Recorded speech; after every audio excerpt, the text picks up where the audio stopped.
Chennai in Kodambakkam Christian Assembly, and we welcome one and all of you in the blessed name of our Lord and Savior Jesus Christ. We are once again coming in this fashion, in this mode, because of the problem that we are facing across globe. Because main reason is that we are unable to gather in our respective local assemblies, and we are unable to have the fellowship as we want for the God's glory. Now yet, God has given us such a provision. Let us give glory to God, thank God, praise God for that we are able to have such a time with the Word of God evening after evening every day. And we are able to meditate on the Word of God. Now, before we start the meeting, I request Brother Tommy Kuriakos from Chidambaram district to start with the word of prayer. I request Brother Tommy Kuriakos from Chidambaram. Okay. ஜெபம் செய்வோம். அன்புள்ள ஆண்டவரே, உம்முடைய அளவற்ற கிருபைகளுக்காக நாங்கள் நன்றி செலுத்துகிறோம், ஸ்தோத்திரிக்கிறோம். ஆண்டவரே, உம்முடைய சமூகத்திலே இந்த மாலை வேளையிலே உம்முடைய பிள்ளைகளாய் அடியார்களுக்கு கூடி வரும்படியாக தந்த கிருபைக்காக நாங்கள் நன்றியோடு கூட ஸ்தோத்திரம். பல இடங்களில் இருந்தாலும் ஆண்டவரே, இந்த காணொளி மூலமாக ஒன்றாக கூடி வந்து உம்முடைய வேதத்தை போன 2 நாளுகளில் தியானிக்கும்படியாக தந்த கிருபைக்காக அடியார்கள் நன்றி செலுத்துகிறோம். ஆண்டவரே, சர்ச்சில் எங்களுக்கு ஆராதனை முடங்கி இருக்கிறது. விசுவாசிகளுமாയിട്ടുള്ള அந்த ஃபெலோஷிப் கர்த்தரை ஆராதிக்க முடியாத ஒரு சூழ்நிலையில் இருக்கிறது. ஆனாலும் வீடுகளில் இருந்து பல இடங்களில் இருக்கிற சகோதரங்களோடு ஒன்னாக சேர்ந்து உம்முடைய வேதத்தை தியானிக்கவும், ஆண்டவரே, அந்த ஐக்கியத்தில் கூட கர்த்தரை மகிமைப்படுத்தும்படியாக தந்த கிருபைக்காக நாங்கள் நன்றி செலுத்துகிறோம், ஸ்தோத்திரிக்கிறோம். விசேஷமாக கர்த்தாவே, நேற்று முந்தின நாளும் மூலமாக அருமையான சகோதரன் பினு மாத்யூ மூலமாக ஆண்டவரே ஹக்காய் தீர்க்கதரிசன புஸ்தகத்தில் நின்னும் ஆண்டவரே உம்முடைய வசனத்தை தியானிக்கும்படியாக தந்த கிருபைக்காக அடியார்கள் நன்றி செலுத்துகிறோம், ஸ்தோத்திரிக்கிறோம். தேவனுடைய அந்த ஆலயத்தை பற்றி உள்ள வாஞ்சியை அங்கு எடுத்து சொல்லப்பட்டதை நாங்கள் பார்க்கிறோம். ஆண்டவரே, ஜனங்கள் மற்றதான வீடுகளில் சுகமாய் வாசம் செய்கிறது. ஆனா ஆலயம் அது பாழாய் கிடக்கிற ஒரு நிலைமையை தேவன் கண்டு வசனப்படுகிறதை நாங்கள் நினைக்கிறோம் அப்பா. ஆனாலும் ஆண்டவரே, ஆண்டவருடைய அந்த மனசு வேதனைப்படுகிற அந்த வேளையிலே அது கர்த்தருடைய வசனம் மூலமாக ஹகாய் தீர்க்கதரிசி மூலமாக அவங்கள் அது உணர்கையும் அங்க ஒன்னாக கூடி வந்து ஆலயத்தினுடைய அந்த வேலையை ஆரம்பிக்கின்றதை நாங்கள் பார்க்கிறோம். வேத வசனத்தை இப்படியாக எங்களோடு சொல்லப்பட்டதுக்காக பேசியதுக்காக நாங்கள் நன்றி செலுத்துகிறோம். உம்முடைய நாமம் தொடர்ந்தும் மகிமைப்படுத்தும். முந்த நாளும் நேற்றும் இன்றும் ஆண்டவரே, உம்முடைய வசனத்தை நேற்றும் முந்த நாளும் எங்கள் வசனத்தை கேட்கறதுக்காக தேவன் கிருபை செய்து தொடர்ந்தும் இந்த நாளிலும் கடைசி நாள் உம்முடைய சமூகத்திലേക്ക് நாங்கள் கூடி வந்திருக்கிறோம். உம்முடைய பிரசன்னத்தினால் எங்களை நிரப்பும்படியாக நாங்கள் ஜெபிக்கிறோம். ஆண்டவரே, இன்னும் நிறைய பேரு இந்த காணொளி மூலமாக கூடி வந்து உம்முடைய வசனத்தை கேட்க தெய்வமே எங்களுக்கு உதவி செய்யும். உம்முடைய நாமம் மகிமைப்படணும். ஆதியோடு அந்த உம்முடைய பிரசன்னத்தினால நிரப்பணும். விசேஷமாக கோடம்பாக்கம் கிறிஸ்டியன் அசம்பிளிக்காக அதே போல சகோதரனுக்காக நாங்கள் நன்றி செலுத்துகிறோம். பிரியா சகோதரன் மூலமாக இப்படியாக ஆண்டவரே இந்த காரியங்களை ஒழுங்குபடும்படியாக தேவன் செய்த கிருபைகளுக்காக நன்றியோடு கூட ஸ்தோத்திரம். கர்த்தருடைய நாமம் இன்றும் என்றும் மகிமைப்படும்படியாக நாங்கள் ஜெபிக்கிறோம். ஜெபம் கேட்டுக்க நன்றியோடு கூட ஸ்தோத்திரம். இயேசு கிறிஸ்துவின் வல்லமையுள்ள நாமத்தில் ஜெபிக்கிறோம் அன்பின் பிதாவே, ஆமென். Thank you, Brother Tommy Kuriakos, for the opening prayer. Now we are going into the next session, that is important, the singing session, and let us also go into the singing session. And we have today evening with us Brother Adisayam Arputaraj from Madurai, near Madurai, Tiruppuvanam place, around 20 kilometers away from Madurai. And he will be singing few songs in Tamil, and may God's name be glorified through that also. Brother Arpudaraj, over to you. ദൈവനാമം വാഴ്ത്തപ്പെടുമാറാകട്ടെ. നിങ്ങൾ എല്ലാവർക്കും എൻ്റെ സ്നേഹവന്ദനം അറിയിക്കുന്നു. ഞങ്ങളുടെ സ്ഥലത്ത് വീട്ടിലെ ഇപ്പൊ പവർ കട്ടായത് കൊണ്ട് ലൈറ്റൊക്കെ എല്ലാം പോയി. മൊബൈൽ ലൈറ്റിലാണ് ഞങ്ങൾ ഇപ്പൊ ഇരിക്കുന്നത്. സോ ஏற்பட்ட எல்லா தடங்களுக்கும் சாரி. நம்ம எல்லாருக்கும் தெரிந்த ஒரு பாடலை நாம இப்ப பாட போறோம். ஆக்சுவலா நாங்க கீபோர்ட் எல்லாம் எடுத்து வச்சு ரெடியா உட்கார்ந்துருந்தோம். பவர் கட் ஆயிடுச்சு. எல்லாரும் சேர்ந்து என்னோட கூட சேர்ந்து நீங்க அந்த பாடலை பாடலாம். நம்முடைய கீதங்களும் கீர்த்தனைகளும் பாட்டு புஸ்தகத்துல 363வது பாடல் 363 ஆனந்தமாய் இன்ப சியோன் ஏகிடுவேன் தூய பிதாவின் முகம் தரிசிப்பேன் என்ற பாடலை முதலாவது பாடுகிறேன்.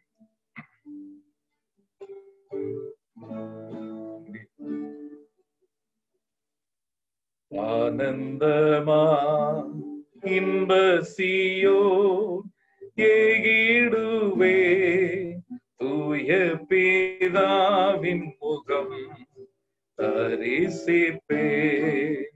ஆனந்தமா இன்ப சியோன் ஏகிடுவே தூய பிதாவின் முகம் தரிசிப்பே. நாளுக்கு நாள் அற்புதமாய் என்னை தாங்கிடும் நாதனேசு என்னோடிருப்பாரே. நாளுக்கு நாள் அற்புதமாய் என்னை தாங்கிடும் நாதனேசு என்னோடிருப்பாரே. ஆனந்தமா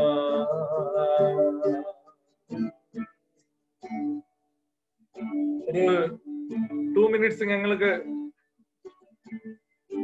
சேற்றில் நின்றென்னை தூக்கி எடுத்து மாற்றி உள்ளம் புதிதாக்கினாரே. சேற்றில் நின்றென்னை தூக்கி எடுத்து மாற்றி உள்ளம் புதிதாக்கினாரே. கல்லான என் உள்ளம் கரைந்திடும் கல்வாரியை கண்டு நன்றியுடன் பாடிடுவே. கல்லான என் உள்ளம் கரைந்திடும் கல்வாரியை கண்டு நன்றியுடன் பாடிடுவே. ஆனந்தமா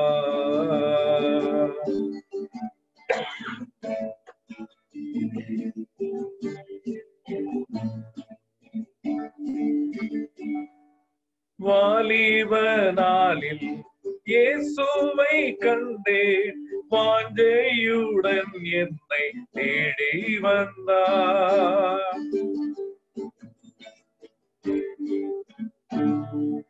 வாலிப நாளில் இயேசுவை கண்டேன் வாஞ்சையுடன் என்னை தேடி வந்தார்.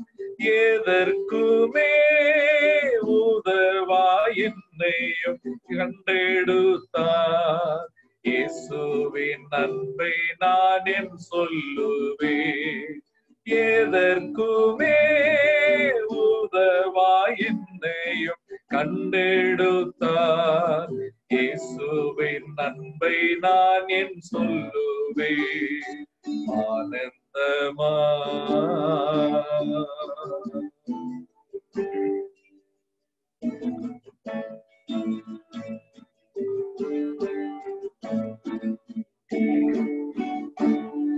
கர்த்தரின் சித்தம் செய்திட நித்தம் தத்தம் செய்தே என்னை அர்ப்பணித்தேன். கர்த்தரின் சித்தம் செய்திட நித்தம் தத்தம் செய்தே என்னை அர்ப்பணித்தேன். இயேசுவல்லால் ஆசை பூவினில் வேறே இல்லை. என்றும் எனக்கவர் ஆதரவே. இயேசுவல்லால் ஆசையே பூவினில் வேறே இல்லை, என்றும் எனக்கவர் ஆதரவே. ஆனந்தமா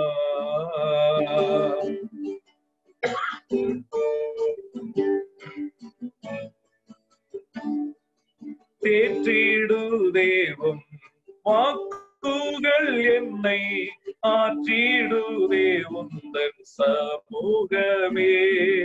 தேற்றிடுதேவும் வாக்குகள் என்னை ஆற்றிடுதே உந்தன் சமூகமே.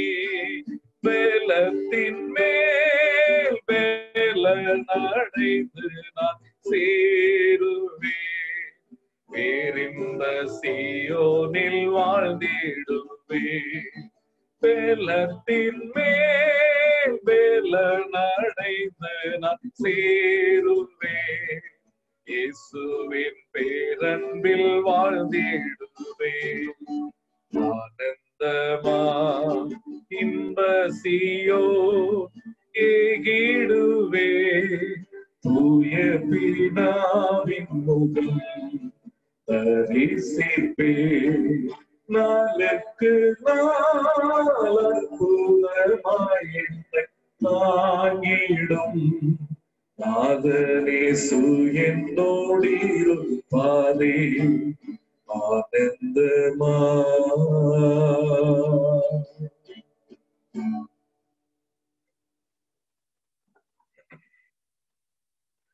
கர்த்தருடைய வார்த்தையை நாம் இப்பொழுது கேட்க போகிறோம். 29ஆம் சங்கீதத்திலே நாம் வாசிக்கிறோம், கர்த்தருடைய சத்தம் எப்பேற்பட்டது என்று. அவருடைய சத்தம் கேதுரு மரங்களை முறிக்கக்கூடியது, வல்லமை மகிமை நிறைந்தது, அக்கினி ஜுவாலைகளை போன்றது என்றெல்லாம் அந்த 29ஆம் சங்கீதத்திலே நாம் வாசிக்கிறோம். அந்த அர்த்தமுள்ள ஒரு பாடலை இப்பொழுது நான் பாடுகிறேன்.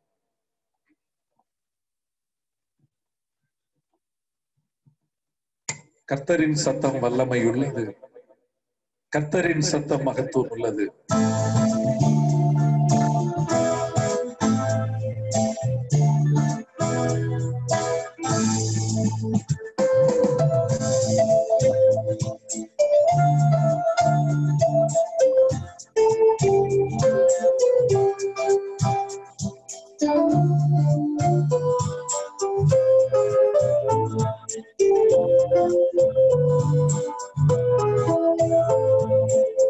கர்த்தரின் சத்தம் வல்லமை உள்ளது, கர்த்தரின் சத்தம் மகத்துவம் உள்ளது. திரண்ட தண்ணீர் மேல் ஜல பிரவாகமே, கர்த்தரன் முழங்குகிறார் அல்லேலூயா. கர்த்தரின் சத்தம் வல்லமை உள்ளது, கர்த்தரின் சத்தம் மகத்துவம் உள்ளது. திரண்ட தண்ணீர் மேல் ஜல பிரவாகமே, கர்த்தரன் முழங்குகிறார் அல்லேலூயா. கர்த்தரின் சத்தம் வல்லமை உள்ளது.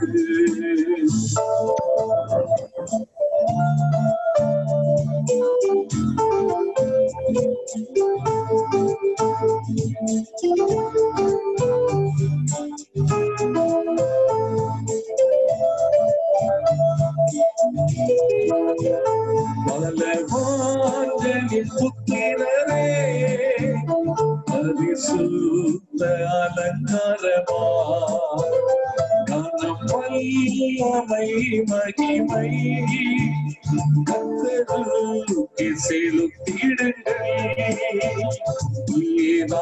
குமாரன் பரிசுத்தாவின் புது ஆசீர்வாதம் பெறுக. குமாரன் பரிசுத்தாவின் ஆவியின் புது ஆசீர்வாதம் பெருக. கர்த்தரின் சத்தம் வல்லமை உள்ளது, கர்த்தரின் சத்தம் மகத்துவம் உள்ளது. திரண்ட தண்ணீர் மேல் ஜல பிரவாகம் மேல் கர்த்தரனுடன் போகிறார். அல்லேலூயா, கர்த்தரின் சத்தம் வல்லமை உள்ளது.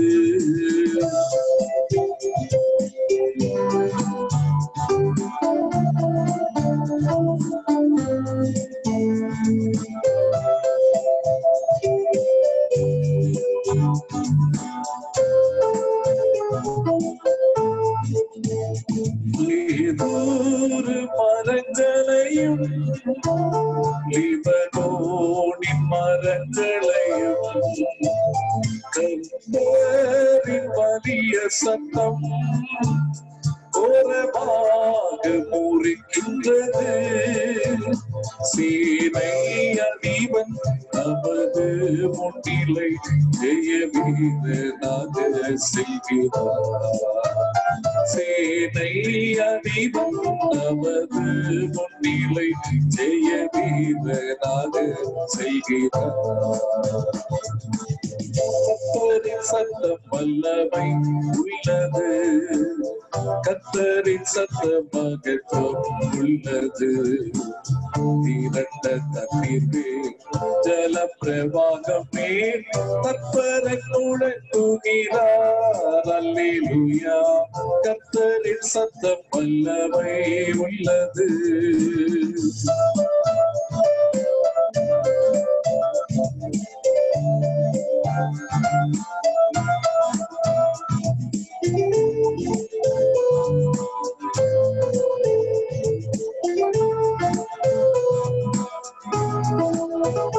அக்கினி ஜுவாலைகளை அவர் சத்தம் பிளக்கின்றது. காந்தேஸ்வரத்தை கர்த்தர் சத்தம் அதிரப்படும். ராஜாவாகவே கர்த்தர் வீற்றிருப்பார். ராஜரீகம் எங்கும் சொலிக்கும். ராஜாவாகவே கர்த்தர் வீற்றிருப்பார். ராஜரீகம் எங்கும் சொலிக்கும். கர்த்தரின் சத்தம் வல்லமை உள்ளது, கர்த்தரின் சத்தம் மகத்துவம் உள்ளது. திரண்ட தண்ணீர் மேல் ஜல பிரவாகம் மேல் கர்த்தரனுடன் போகிறார். அல்லேலூயா, கர்த்தரின் சத்தம் வல்லமை உள்ளது.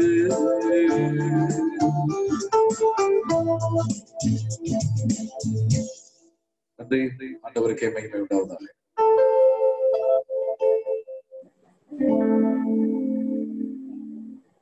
Thank you, brother Adisayam Arpudraj. And younger brother name? പേര് ജെനിഫസ്, ഡോക്ടർ ജെനിഫസ്. പുള്ളിയുടെ ചേട്ടന്റെ മോനാണ്. Oh, thank you, brother. Thank you very much for playing the keyboard. May God bless you in the coming days and weeks and years till our God, Lord comes, and may the Lord's name be glorified. Thank you very much for playing. That's a wonderful song. I requested this song when I heard today morning through the mobile of brother Adisayam Arpudraj. Thank you, brother, for singing this song. We praise the Lord's name for the song. It is really from Psalm 29. We read in the Word of God in the Holy Bible that the Lord's voice is so wonderful and glorious, and it is powerful. And we read various verses based on that. So we thank God for the beautiful songs sang by brother Adisayam Arpudraj from Madurai in divine melody, and we thank for that wonderful way the song was sang. May the name of the Lord be glorified. Now we welcome all of you once again in the blessed name of our Lord and Savior Jesus Christ, each one of you, to this Bible study, so that we would learn more. And as the Lord Jesus Christ said in the Sermon on the Mount that the treasure of ours should be the Word of God, and our heart should be there in the Word of God. Let us go into that and learn the Word of God in much detail and in depth, not a shallow learning, but in-depth learning.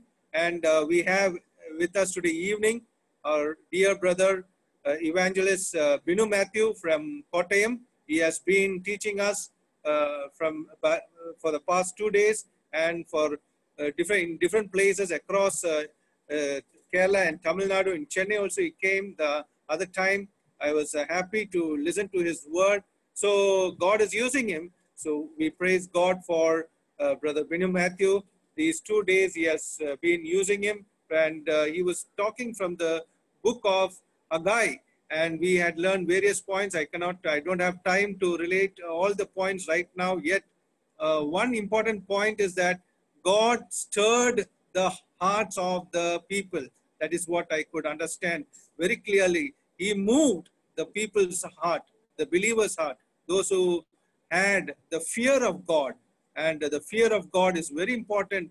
These days we find it very less among the dear ones. So that is one reason, is that the prophet could tell the heart of God, the tune, where both were going in tune. The heart of God was in tune with the prophets, and the prophet was in tune with the Lord's heart.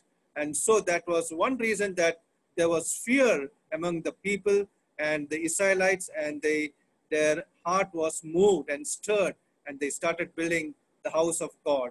So this is something very special. And yesterday we learned another important thing. God is with them, and be strong in the Lord. And he has been telling it to the various people in that group, and we've seen that very clearly. And the latter time, the glory of the latter temple that we are going to see in the future, that is great, so great, and it is nothing compared, and it is so great, and the former temple is nothing compared to the one is going to come, when the Lord Jesus Christ is going to build. That is so great, and it will be so wonderful to see. And that is what we are going to expect in the years to come, and we are so thrilled in the Lord to see that.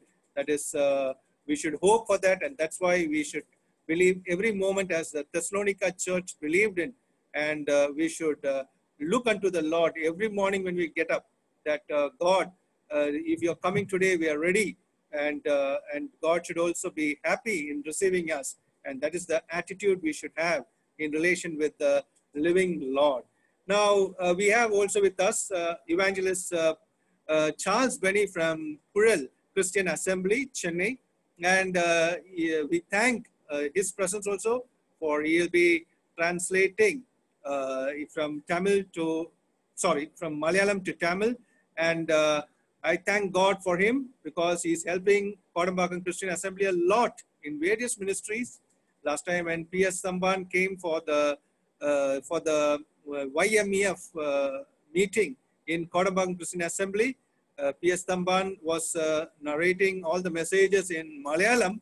So the sermons were in Malayalam. So that time it was Charles Benny who came and helped us. We thank God for that. We praise God for him. And today, now also we request you all to, if at all the connection gets failed out, please rejoin. We'll be back in a moment, God willing. And may the name of the Lord be glorified. Now for the blessing of the message, I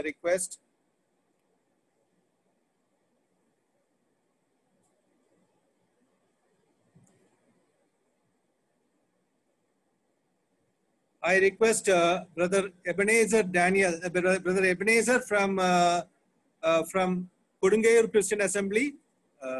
Please pray for the blessing of the message. Brother Ebi, we call in short Ebi, Brother Ebenezer from Kodungayur Christian Assembly, Chennai, to bless the word of God in prayer.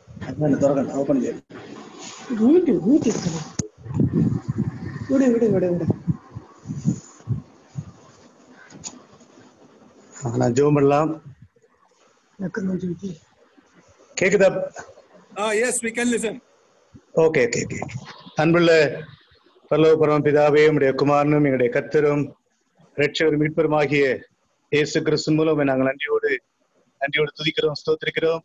கர்த்தாவே, இப்படி இந்த 2 மாதமாக இப்படிய வசனத்தை நாங்கள் அந்த குடம்பாக்கம் சபையின் மூலம் அநேகர் மூலம் நாங்கள் இப்படிய ஜீவனுள்ள வார்த்தைகளை கேட்டு அதன்படி ஆண்டவரே நடக்க செய்த தந்த பெரிய கிருபைக்கு ஸ்தோத்திரம். ஆண்டவரே இன்றைக்கு ஆண்டவரே அந்த பினோ சார் உங்களுடைய கருத்துல ஒப்புகிறோம். அவர் மூலம் ஆண்டவரே நீர் உங்களுடைய வார்த்தைகளை இந்த லாக்டவுன் டைமிலே நாங்கள் எங்களுக்கு என்ன தேவை ஆண்டவரே அந்த சத்தியங்களை நீர் எங்களுக்கு கற்றுத்தர வேண்டும் நாங்கள் ஜெபிக்கிறோம். சார்லஸ் பென்னி ஆண்டனை உங்களுடைய கருத்துல ஒப்புகிறோம். அவர்களுக்கு வேண்டிய எல்லா கிருபை கொடுத்துடலாம். அநேகர் கலந்து கொண்டு இன்னும் அநேகர் இதுல ஜாயின் ஆகி நம்முடைய வார்த்தையை கேட்டு உங்களுடைய நாமத்தை எடுத்து உதவி சேரலாம், ஆசீர்வதித்திரலாம். இயேசு கிறிஸ்துவின் ஜெபங்கள் நல்ல பிதாவே, ஆமென். Thank you, Brother Ebenezer from Kodungai Christian Assembly, Chennai. We thank God for him. Now we hand over the time. We give the time to Binu Matthew and Brother Charles Benny. Over to you, Brother Binu Matthew and Charles Benny. ദൈവനാമത്തിന് മഹത്വം ഉണ്ടാകട്ടെ. ആണ്ടവരുടെ നാമം മഹിമപ്പെടുവதாக. വീണ്ടും ഒരു പ്രാവശ്യം കൂടെ ദൈവസന്നിധിയിൽ ഈ നിലയിൽ കൂടി വരുവാൻ ദൈവമായ കർത്താവ് നമ്മെ സഹായിച്ചല്ലോ. നമുക്ക് അതിനായിട്ട് ദൈവത്തിന് സ്തോത്രം ചെയ്യാം. இன்னும் ஒரு முறை கூட நாம் கர்த்தருடைய சமூகத்திலே கூடி வரும்படி தேவன் நமக்கு உதவி செய்திருக்கிறார். எனவே கர்த்தருக்கு நன்றி செலுத்துவோம். കഴിഞ്ഞ 2 രാത്രികളിലും ദൈവത്തിന്റെ ധാരാളമായ കൃപ അനുഭവിക്കാൻ കർത്താവ് നമ്മെ സഹായിച്ചല്ലോ. கடந்த 2 இரவுகளில் தேவனுடைய கிருபை அதிகமாக இருந்து நமக்கு உதவி செய்திருக்கிறார். ഹഗ്ഗായി പ്രവചനത്തിൽ നിന്നും വളരെ അത്യാവശ്യമായ ചില ആത്മീയ പാഠങ്ങൾ നമുക്ക് ഒരുമിച്ച് പഠിക്കുവാൻ ദൈവം കൃപ ചെയ്തു. അതിനായിട്ട് ഞാൻ ദൈവത്തിന് സ്തോത്രം ചെയ്യുന്നു. ஆகாய் தீர்க்கதரிசன புத்தகத்திலிருந்து நமக்கு ஆவிக்குரிய பாடங்களை தேவனுடைய கிருபையினாலே நாம் படிக்க முடிந்தது. அதற்காக ஆண்டவரை துதிக்கிறேன். 2 അധ്യായങ്ങളിൽ നിന്നായിട്ട് 38 വാക്യങ്ങൾ മാത്രമാണ് ഈ പ്രവചന പുസ്തകത്തിനുള്ളത്. இந்த தீர்க்கதரிசன புத்தகத்திலே 2 அதிகாரங்கள் இருக்கிறது. 2 அதிகாரத்திலும் சேர்த்து 38 வசனங்கள் இருக்கிறது. നാം ആ വാക്കുകൾ അല്ലെങ്കിൽ നാം ആ വിഷയങ്ങൾ ഓരോന്നോരോന്നായിട്ട് നോക്കിക്കൊണ്ടിരിക്കുകയായിരുന്നല്ലോ. நாம் அதிலுள்ள வசனங்களை அதிலுள்ள விஷயங்களை ஒவ்வொன்றாக நாம் பார்த்து கொண்டிருந்தோம். നമുക്ക് ലഭിച്ച ഈ നല്ല അവസരത്തിനായിട്ട് ഞാൻ ദൈവത്തിന് സ്തോത്രം ചെയ്യുന്നു.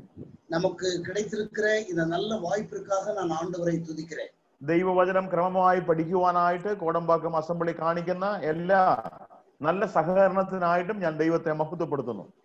தேவனுடைய வசனத்தை ஒரு ஒழுங்கும் கிரமமாக படிக்கத்தக்கதாக கோடம்பாக்கம் கிறிஸ்டியன் அசம்பிளி எடுத்துக்கொள்ளக்கூடிய எல்லா முயற்சிக்காகவும் நான் அவர்களை பாராட்டுகிறேன். വരും ദിവസങ്ങളിലും ദൈവമായ കർത്താവ് നമ്മെ ധാരാളമായി സഹായിക്കട്ടെ, നിങ്ങളെ അനുഗ്രഹിക്കട്ടെ എന്ന് ഞാൻ ആത്മാർത്ഥമായിട്ട് ആഗ്രഹിക്കുകയും പ്രാർത്ഥിക്കുകയും ചെയ്യുന്നു. எனவே இந்த நாளிலும் கர்த்தருடைய ஆவியானவர் நமக்கு தேவையான எல்லா உதவிகளையும் தாராளமாய் தரும்படியாக நான் ஆத்மீகமாக ஜெபிக்கிறேன். എനിക്ക് ലഭിച്ച ഈ നല്ല അവസരത്തിനായിട്ട് ഞാൻ ദൈവത്തെ മഹത്വപ്പെടുന്നു. കോടമ്പാക്കം സഭയോടും വിശേഷാൽ സന്തോഷിനോടും കുടുംബത്തോടുമുള്ള പ്രത്യേകമായ നന്ദിയെ ഞാൻ ഈ സമയത്ത് ദൈവനാമത്തിൽ അറിയിക്കുന്നു. எனக்கு கொடுத்திருக்கிற இந்த நல்ல வாய்ப்பிற்காக கோடம்பாக்கம் கிறிஸ்டியன் அசம்பிளிக்காக முக்கியமாக ஒரு சந்தோஷ் அவருடைய குடும்பத்தாருக்கு ஆண்டவராகிய இயேசு கிறிஸ்துவின் நாமத்திலே நன்றியை தெரிவித்துக் கொள்கிறேன். വരുന്ന ദിവസങ്ങളിലും കർത്താവിന്റെ വേലയിൽ വർദ്ധിച്ചു വരുവാൻ ദൈവം നിങ്ങളെ സഭയായിട്ട് അനുഗ്രഹിക്കട്ടെ എന്ന് ഞാൻ ആത്മാർത്ഥമായിട്ട് ആഗ്രഹിക്കുകയും പ്രാർത്ഥിക്കുകയും ചെയ്യുന്നു. வரும் நாட்களிலும் தேவனுடைய சமூகத்திலே நாம் அவர்கள் கூடி சேர்ந்து கர்த்தரை ஆராதிக்கவும் கர்த்தருடைய காரியங்களில் ஈடுபடவும் தேவன் உதவி செய்யட்டும் என்று நான் ஜெபிக்கிறேன். ഈ പുസ്തകത്തിൽ നിന്നും പ്രധാനമായി 3 ചോദ്യങ്ങളുടെ പശ്ചാത്തലത്തിലാണ് നാം ഈ പുസ്തകം ഒന്ന് പഠിക്കുവാനായിട്ട് ശ്രമിച്ചത്. இந்த புஸ்தகத்தில் இருந்து ஒரு 3 கேள்விகளின் பின்னணியிலே தான் இதை நாம் படிக்க ஆரம்பித்தோம். ഒന്നാമത്തെ ചോദ്യം ഇതായിരുന്നു: ആലയം ശൂന്യമായിരിക്കെ നിങ്ങൾ തട്ടിട്ട വീടുകളിൽ பார்ப்பாൻ காலமாயோ? முதலாவது கேள்வி இப்படி இருந்தது: தேவனுடைய வீடு அல்லது ஆலயம் பாழாய் கிடக்கும் பொழுது நீங்கள் மற்ற பாவப்பட்ட வீடுகளில் കുടിയിരിക്കുന്ന കാലം ഇതുവോ?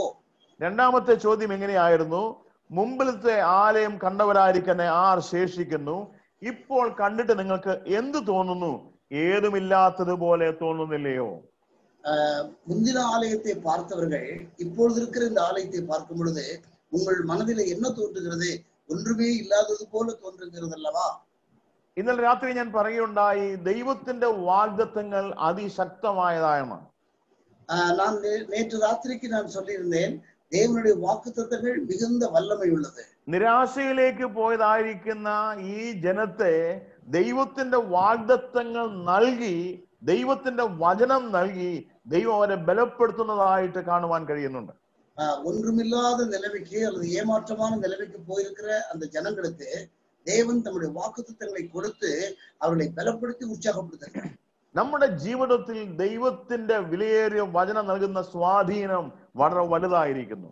நம்முடைய வாழ்க்கையிலே தேவனுடைய வசனம் நமக்கு கொடுக்கக்கூடிய ஒரு விடுதலை அல்லது ஒரு சுயாதீனம் மிகப்பெரியது. നമുക്ക് ആശ്വസിക്കുവാനും നമുക്ക് ധൈര്യപ്പെടുവാനും നമ്മുടെ ഈ മരുപ്രയാണത്തിൽ ജീവിച്ച് മുന്നോട്ട് പോകുവാൻ ദൈവത്തിന്റെ വചനമാണ് നമ്മെ സഹായിച്ചു കൊണ്ടിരിക്കുന്നത്. நம்முடைய இந்த ஒரு வனாந்தர வாழ்க்கையிலே நாம் முன்னேறி செல்வதற்கு நம்முடைய ஆறுதல், நம்முடைய தைரியம் இதனை கொடுப்பது தேவனுடைய வசனங்களாகும். ആ വചനം ക്രമമായി വായിക്കുവാനും പഠിക്കുവാനും കർത്താവ് നമ്മോട് വലിയ കൃപ കാണിച്ചിരിക്കുന്നു. ആ സമയം നാം പൂർണ്ണമായിട്ട് ഉപയോഗിക്കേണ്ടത് ഏറ്റവും അത്യാവശ്യമായ കാര്യമായിരിക്കും. இந்த வசனங்களை வாசிக்கவும் படித்து தியானிக்கவும் தேவன் நமக்கு கிருபை கொடுத்திருக்கிறார், வாய்ப்பு കൊടുത്തിരിக்கிறார். இதை பயன்படுத்தி நாம் வாசித்து அறிந்து கொள்ள வேண்டும். നാം ഇന്നലെ നോക്കിയത് ദൈവത്തിന്റെ വചനം നമ്മോട് പറയുന്നു നാം ധൈര്യമായിരിക്കുക. நாம் நேற்றுக்கு பார்த்தது தேவனுடைய வசனம் நமக்கு கொடுக்கப்பட்டிருக்கிறது, நாம் அதை குறித்து தைரியமா இருக்க வேண்டும். നാം ധൈര്യമായിരിക്കുവാൻ ദൈവത്തിന്റെ വചനമാണ് നമ്മെ ഓർമ്മിപ്പിക്കുന്നത്. നമ്മை ധൈര്യமா இருக்கும்படி தேவனுடைய வசனம் நம்மை ஞாபகப்படுத்துகிறது. ദൈവത്തിന്റെ വചനത്താൽ നാം ധൈര്യം പ്രാപിക്കണം എന്നുള്ളത് ഇന്നലെ രാത്രി നാം ഓർക്കുവാൻ ഇടയായിട്ട് തീർന്നല്ലോ. நேற்றைக்கு நாம் ராத்திரி சிந்திக்கும் பொழுது தேவனுடைய வசனத்தின் மூலம் நாம் பலப்பட வேண்டும், தைரியம் அடைய வேண்டும் என்று நாம் சிந்தித்தோம். നിങ്ങൾ ധൈര്യമായിരിക്കുന്നതിന്റെ പിന്നിൽ ഏറ്റവും പ്രധാനമായിട്ടുള്ളത് ദൈവം വാഗ്ദത്തം ചെയ്തിരിക്കുന്നു, ഞാൻ നിങ്ങളോട് കൂടെ ഉണ്ട്. நாம் தைரியமாய் இருப்பதற்கு ஒரு பின்னணியிலே ஒரு விஷயம் இருக்கிறது. தேவன் வாக்கு கொடுத்திருக்கிறார், நான் உங்கள் நடுவில் இருக்கிறேன். നാം ധൈര്യമായിരിക്കുവാൻ ആവശ്യപ്പെടുമ്പോൾ ദൈവത്തിന്റെ സാന്നിധ്യം അയച്ച് ദൈവം നമ്മോട് കൂടെ ഇരിക്കുന്നു എന്നുള്ളതാണ് നമ്മെ ധൈര്യപ്പെടുത്തുന്ന ഏറ്റവും പ്രധാനപ്പെട്ടതായ കാര്യം. நாம் தைரியமாய் இருக்க வேண்டிய சூழ்நிலைகளில் நாம் தைரியமாய் இருப்பதற்கு தேவனுடைய வாக்குத்தத்தம் நம்மை தைரியப்படுத்துகிறது. அது மிக முக்கியமான ஒரு காரியம். ഈ വാഗ്ദത്തത്തിൽ നാം എത്രമാത്രം ആശ്രയിക്കുന്നവരാണ് പ്രിയപ്പെട്ടവരെ? இந்த வாக்குத்தத்தங்களை நாம் எந்த அளவிற்கு நாம் அனுபவிக்கிறோம்? നാം എത്രമാത്രം ദൈവത്തിൽ ആശ്രയിക്കുന്നു, ദൈവത്തിന്റെ വാഗ്ദത്തത്തിന്മേൽ ആശ്രയിക്കുന്നു, അത്രത്തോളം ധൈര്യം സംഭരിക്കുവാനായിട്ട് നമ്മുടെ ആത്മീയ ജീവിതത്തിൽ കഴിയുന്നു എന്നുള്ളത് ഏറെ വിശേഷമായ കാര്യമായിരിക്കുന്നു. நாம் எந்த அளவிற்கு கர்த்தருடைய வசனங்கள், கர்த்தருடைய வாக்குத்தத்தங்களில் மிகுந்த ஆர்வமுடையவர்களாக இருக்கிறோமோ அந்த அளவிற்கு நாம் தைரியமா இருக்க முடியும். ഈ വിഷയത്തിന്റെ മൂന്നാമത്തെ കാര്യം ഞാൻ പറയട്ടെ. இந்த ദീർഘദർശന പുസ്തകത്തിൽ ഉള്ള മൂന്നാമത്തെ കാര്യം, രണ്ടാം അധ്യായത്തിന്റെ 2-ാം അധികാരം അതിന്റെ 4-ാമത്തെ വാക്യം ഒരു പ്രാവശ്യം കൂടെ വായിക്കാം. 4-ാം വചനത്തെ നാം വാസിக்கலாம். സോറി, 5-ാമത്തെ വാക്യം. 2-ാം அதிகாரம் 5-ാം வசனம். நீங்கள் எகிப்திலிருந்து புறப்படுகிற போது நான் உங்களுடைய உடன்படிக்கை பண்ணின வார்த்தையின்படியே என் ஆவியானவரும் உங்கள் நடுவில் நிலை கொண்டிருப்பார், பயப்படாதேயுங்கள். അവിടെ വായിക്കുന്നത്, ഞാൻ നിങ്ങളോട് കൂടി ഉണ്ടല്ലോ സൈന്യങ്ങളുടെ നിങ്ങൾ മിസ്രയീമിൽ നിന്ന് പുറപ്പെട്ടപ്പോൾ ഞാൻ നിങ്ങളോട് ചെയ്തിരിക്കുന്ന നിയമത്തിന്റെ വചനം ഓർപ്പീൻ. நீங்கள் எகிப்திலிருந்து புறப்படும் பொழுது நாம் உங்களிடத்திலே சொன்ன வார்த்தைகளை நினைத்துக் கொள்ளுங்கள். നിങ്ങളോട് അരുളി ചെയ്ത ദൈവത്തിന്റെ വചനത്തെ നിങ്ങൾ ഓർക്കണം. நான் உங்களோடு கூட சொன்ன வார்த்தைகளை, வசனங்களை நீங்கள் நினைவு கூற வேண்டும். മിസ്രയീമിൽ നിന്ന് നിങ്ങൾ പുറപ്പെട്ടപ്പോൾ ആണ് ഞാൻ ഈ തിരുവെഴുത്ത് നിങ്ങളോട് പറഞ്ഞിരിക്കുന്നത്. எகிப்திலிருந்து நீங்கள் புறப்பட்ட போது நான் இந்த வசனங்களை உங்களோடு பேசினேன். ഈ മിസ്രയീമിൽ 40 വർഷത്തോളം നിങ്ങൾ സഞ്ചരിക്കേണ്ടതാണ് എന്നുള്ള വിവരം ദൈവത്തിന് അറിയാം. இந்த பாலைவனத்திலே அல்லது வனாந்தரத்திலே 40 வருஷம் நீங்கள் நடக்க வேண்டும் என்று எனக்கு தேவனுக்கு தெரியும். ഈ മരുഭൂമി യാത്രയിൽ നിങ്ങളെ ബലപ്പെടുത്തുന്നത്, നിങ്ങളെ ധൈര്യപ്പെടുത്തുന്നത്, നിങ്ങളുടെ ജീവിതം മുന്നോട്ട് കൊണ്ടുപോകാൻ സഹായകമായിരിക്കുന്നത് ഞാൻ നിങ്ങളോട് അരുളി ചെയ്ത ദൈവത്തിന്റെ വചനമാണ്. இந்த வனாந்தர யாத்திரையிலே நீங்கள் தைரியப்படவும் பலப்படவும் நம்பிக்கையோடு இருப்பதற்கும் உங்களை பலப்படுத்தக்கூடிய வார்த்தைகள் நான் உங்களிடத்திலே பேசினவைகள். പ്രിയപ്പെട്ടവരെ, ഇന്ന് രാത്രി ഞാൻ പറയട്ടെ, ജീവിതത്തിന്റെ ഏറ്റവും പ്രതികൂലമായ വശങ്ങളിൽ, നമ്മുടെ രോഗങ്ങളുടെ മധ്യത്തിൽ, നമ്മുടെ ബുദ്ധിമുട്ടുകളുടെ മധ്യത്തിൽ, നമ്മുടെ നിരാശയുടെ മധ്യത്തിൽ, ജീവിതത്തിന്റെ എല്ലാ പ്രതികൂലമായ സാഹചര്യങ്ങളിലും നമ്മെ നിലനിർത്തിക്കൊണ്ട് മുന്നോട്ട് പോകുന്നത് ദൈവത്തിന്റെ മാറ്റമില്ലാത്ത വചനമാണ്. நம்முடைய வாழ்க்கையிலே நமக்கு எதிரான காரியங்கள் நடக்கும் பொழுது, சுகவீனமோ ஏமாற்றமோ கஷ்டங்களோ இவைகள் வரும் பொழுது நாம் கர்த்தருக்குள் நிலைநிற்கும்படியாக நம்மை செய்வது ദേവനുடைய വാർത്തകളെ. ദൈവത്തിന്റെ വചനം അതിന്റെ സ്വാധീനത വളരെ വലുതാണ്. ആ ദൈവത്തിന്റെ വചനം നമ്മുടെ ഹൃദയങ്ങളിൽ ക്രിയ ചെയ്തുകൊണ്ട് നമ്മെ മുന്നോട്ട് നയിക്കുന്നതാണെന്നുള്ള തിരിച്ചറിവ് നമുക്ക് എല്ലാവർക്കും ഉണ്ടായിരിക്കണം. தேவனுடைய வசனம் நம்மை தைரியப்படுத்தி பலப்படுத்தி முன்னேறி செல்வதற்கு உதவுகிறது என்ற ஒரு அறிவு, பகுத்தறிவு நம் அனைவருக்கும் வேண்டும். ഞാൻ നിങ്ങളോട് ചെയ്തിരിക്കുന്ന നിയമത്തിന്റെ വചനം നിങ്ങൾ ഓർക്കണം. நான் உங்களோடு உடன்படிக்கை செய்த வார்த்தைகளை நீங்கள் நினைவு கூற வேண்டும். ദൈവത്തിന്റെ വചനം നമ്മുടെ ഓർമ്മയിൽ ഉണ്ടാകണം. தேவனுடைய வசனங்கள் நம்முடைய ஞாபகத்தில் இருக்க வேண்டும். നമ്മിൽ ഉണ്ടെങ്കിൽ മാത്രമേ നമ്മുടെ ഓർമ്മയിൽ ദൈവത്തിന്റെ വചനം കയറി വരികയുള്ളൂ. இந்த வசனங்கள் நம்மில் இருந்தால்தான் நம்முடைய ஞாபகத்தில் வந்து அது நமக்கு நினைவு கூறும். നമ്മുടെ ഉള്ളിൽ, നമ്മുടെ ഹൃദയങ്ങളിൽ ദൈവത്തിന്റെ വചനം എത്രമാത്രം നാം സൂക്ഷിച്ചു വയ്ക്കുന്നവരാണ്. நம்முடைய இருதயத்திலே எந்த அளவுக்கு கர்த்தருடைய வசனங்களை ஜாக்கிரதையாக பத்திரப்படுத்தி வைத்திருக்கிறோம். ഇന്ന് അനേകരുടെ തലമണ്ടയിൽ ദൈവത്തിന്റെ വചനം കയറി ഇരിപ്പുണ്ട്. இன்றைக்கு அநேகருடைய தலைக்குள்ளே தேவனுடைய வசனம் தங்கி இருக்கிறது. അത് ബുദ്ധിയുടെ വചനമാണ്, அது அறிவுபூர்வமான வசனங்கள். എന്നാൽ ദൈവത്തിന്റെ വചനം ഹൃദയങ്ങളിൽ സംഗ്രഹിക്കുവാൻ ഇടയാകണം. ஆனால் தேவனுடைய வசனங்கள் நம்முடைய இருதயத்தில் நிலை கொள்ள வேண்டும். 119 സങ്കീർത്തനം നാം വായിക്കുന്നത്, ഞാൻ നിന്നോട് പാപം ചെയ്യാതിരിക്കേണ്ടതിന് നിന്റെ വചനത്തെ എന്റെ ഹൃദയത്തിൽ സംഗ്രഹിച്ചിരിക്കുന്നു. சங்கீதம் 119 இப்படி வாசிக்கிறோம், நான் உமக்கு விரோதமாக பாவம் செய்யாதபடிக்கு உம்முடைய வார்த்தைகளை என் இருதயத்திலே வைத்திருக்கிறேன். എന്റെ ഹൃദയത്തിൽ ദൈവത്തിന്റെ വചനമുണ്ട്.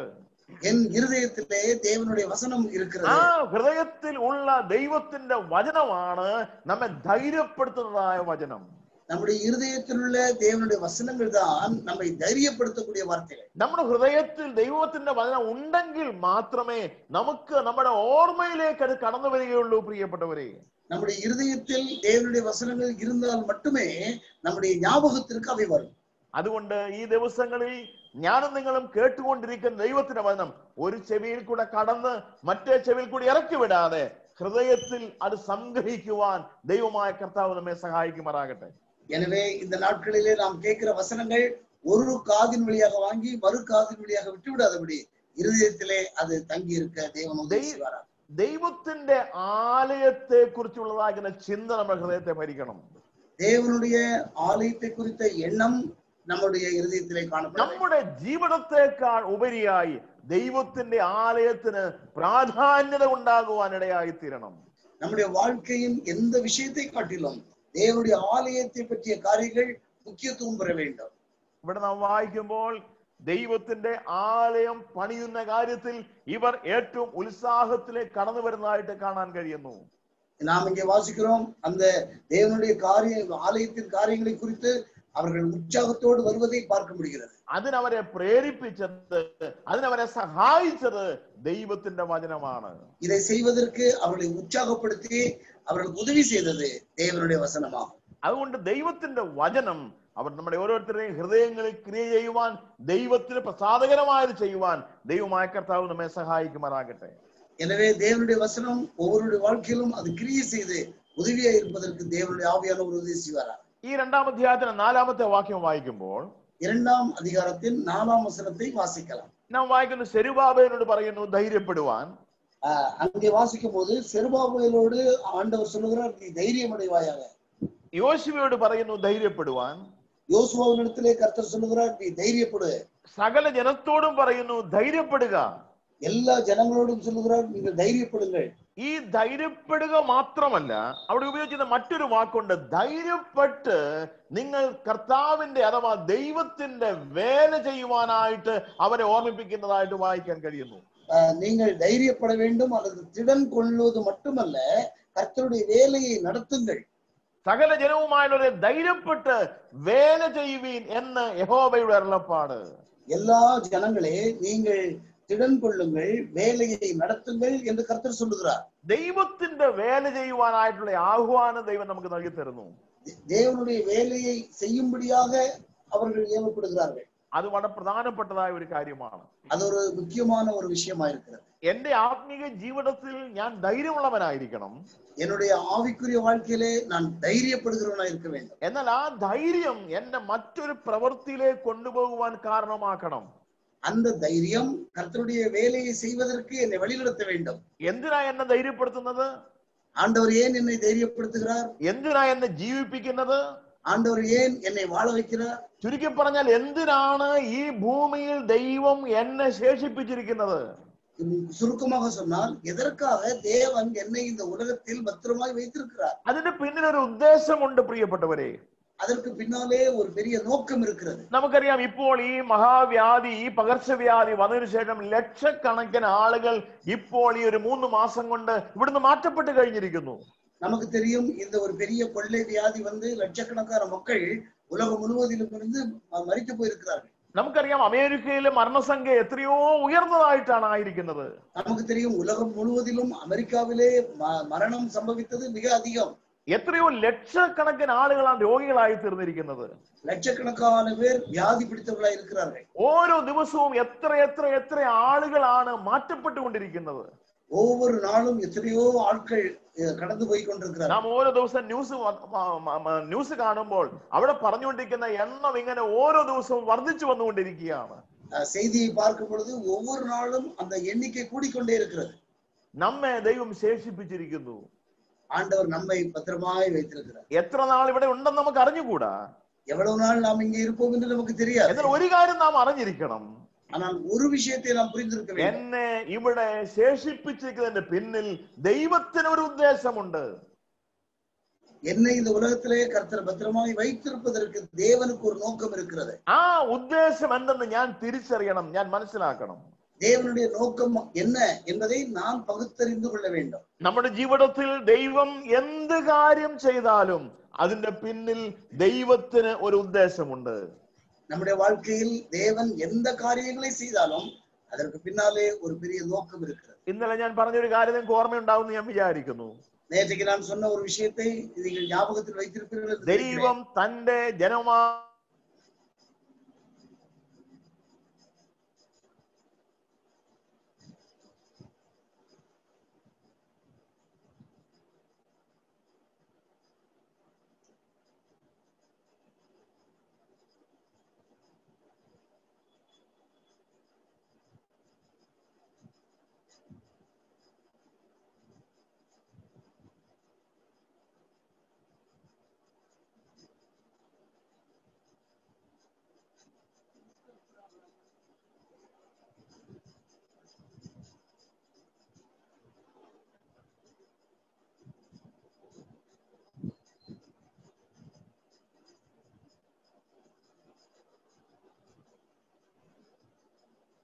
ഓക്കെ, നമുക്ക് ശ്രദ്ധിക്കാം. ഇടയ്ക്ക് കുറച്ച് ഡിസ്റ്റർബ് ആയി, സൗണ്ട് വരാതെ പോയി. Okay, no problem. ഞാൻ ഓർമ്മിപ്പിക്കുകയുണ്ടായി, ഇന്നലെ ഞാൻ പറയുകയുണ്ടായി, ദൈവമായ കർത്താവ് നമ്മെ ചുമന്നുകൊണ്ട് നടക്കുവാനിടയായി. நேற்றைக்கு நான் சொல்லியிருந்தேன், தேவன் நம்மை சுமந்து கொண்டு செல்கிறவர். ദൈവം നമ്മെ ചുമന്നുകൊണ്ട് നടന്നു. தேவன் நம்மை சுமந்து கொண்டு நடக்கிறவர். നാം അങ്ങനെയാണ് യെശയ്യാ പ്രവചനത്തിൽ വായിക്കുന്നത്, നമ്മെ തൂക്കി ചുമന്നുകൊണ്ട് നടക്കുവാൻ ദൈവം പ്രസാദിച്ചു. ஏசாயா தீர்க்கதரிசி புத்தகத்தில் அப்படி வாசிக்கிறோம், தேவன் நம்மை தூக்கி சுமக்க விரும்புகிறார். എന്തിനാ ദൈവം അത് ചെയ്തെന്നറിയാമോ? தேவன் ஏன் அப்படி செய்கிறார் தெரியுமா? ദൈവത്തിന് ഒരു നാമം ഉണ്ടാക്കിയെടുക്കുവാൻ വേണ്ടിയാണ് ദൈവം അത് ചെയ്തത്. தேவனுடைய பேர் பிரஸ்தாபம் அடைய வேண்டும் என்பதற்காகத்தான் அப்படி செய்கிறார். ദൈവത്തിന് ഒരു നാമം ഉണ്ടാക്കിയെടുക്കണം. தேவனுக்கு ஒரு பெயர் உண்டாக வேண்டும். ദൈവത്തിന് പേരില്ലേ? ദൈവത്തിന് പേരുണ്ട്. ഇഷ്ടം ധാരാളം പേരുകൾ ദൈവത്തിനായിട്ട് വിളിക്കുന്നുണ്ട്. ஆண்டவருக்கு பேர் இருக்கிறதா? இருக்கிறது, நிறைய பெயர்கள் இருக்கிறது. എന്നാൽ നമ്മുടെ ജീവിതം കൊണ്ട് ദൈവത്തിന് ഒരു പേർ, ഒരു നാമം ഉണ്ടാക്കിയെടുക്കണം.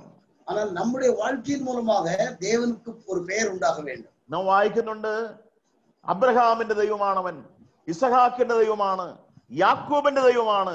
ആ ദൈവം നമ്മുടെ ദൈവം എന്ന് വിളിക്കുവാൻ ആഗ്രഹിക്കുന്നെങ്കിൽ നമ്മിൽ നിന്നും നമ്മുടെ പേരിനോട് ചേർത്ത് മറ്റൊരു പേര് ദൈവം ഉണ്ടാക്കിയെടുക്കുവാൻ ആഗ്രഹിക്കുന്നു.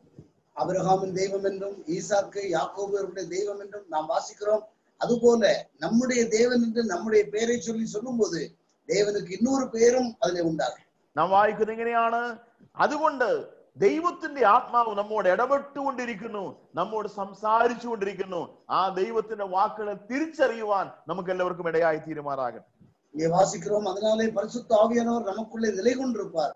எனவே கர்த்தருடைய அந்த வார்த்தைகளை நாம் புரிந்து கொள்ள வேண்டும். ദൈവം നമ്മോട് അരുളി ചെയ്ത ദൈവത്തിന്റെ വചനത്തെ ഓർക്കുവാൻ നമുക്ക് ഇടയായി തീരട്ടെ. தேவன் நமக்கு கொடுத்திருக்கிற வார்த்தைகளை நாம் நினைத்து கூற வேண்டும். അതുകൊണ്ട് നാം ധൈര്യപ്പെട്ട് ദൈവത്തിന്റെ വേല ചെയ്യുവാൻ നമുക്ക് ഇടയായിട്ട് തീരണം.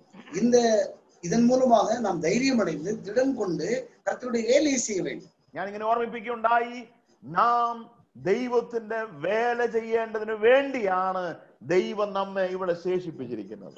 நான் நேற்றுக்கு சொல்லியிருந்தேன், கர்த்தருடைய வேலையை செய்வதற்காகவே தேவன் நம்மை இந்த உலகத்திலே பத்திரப்படுத்தி வைத்திருக்கிறார். നാം അത് നിശ്ചയമായിട്ടും മനസ്സിലാക്കണം പ്രിയപ്പെട്ടവരെ.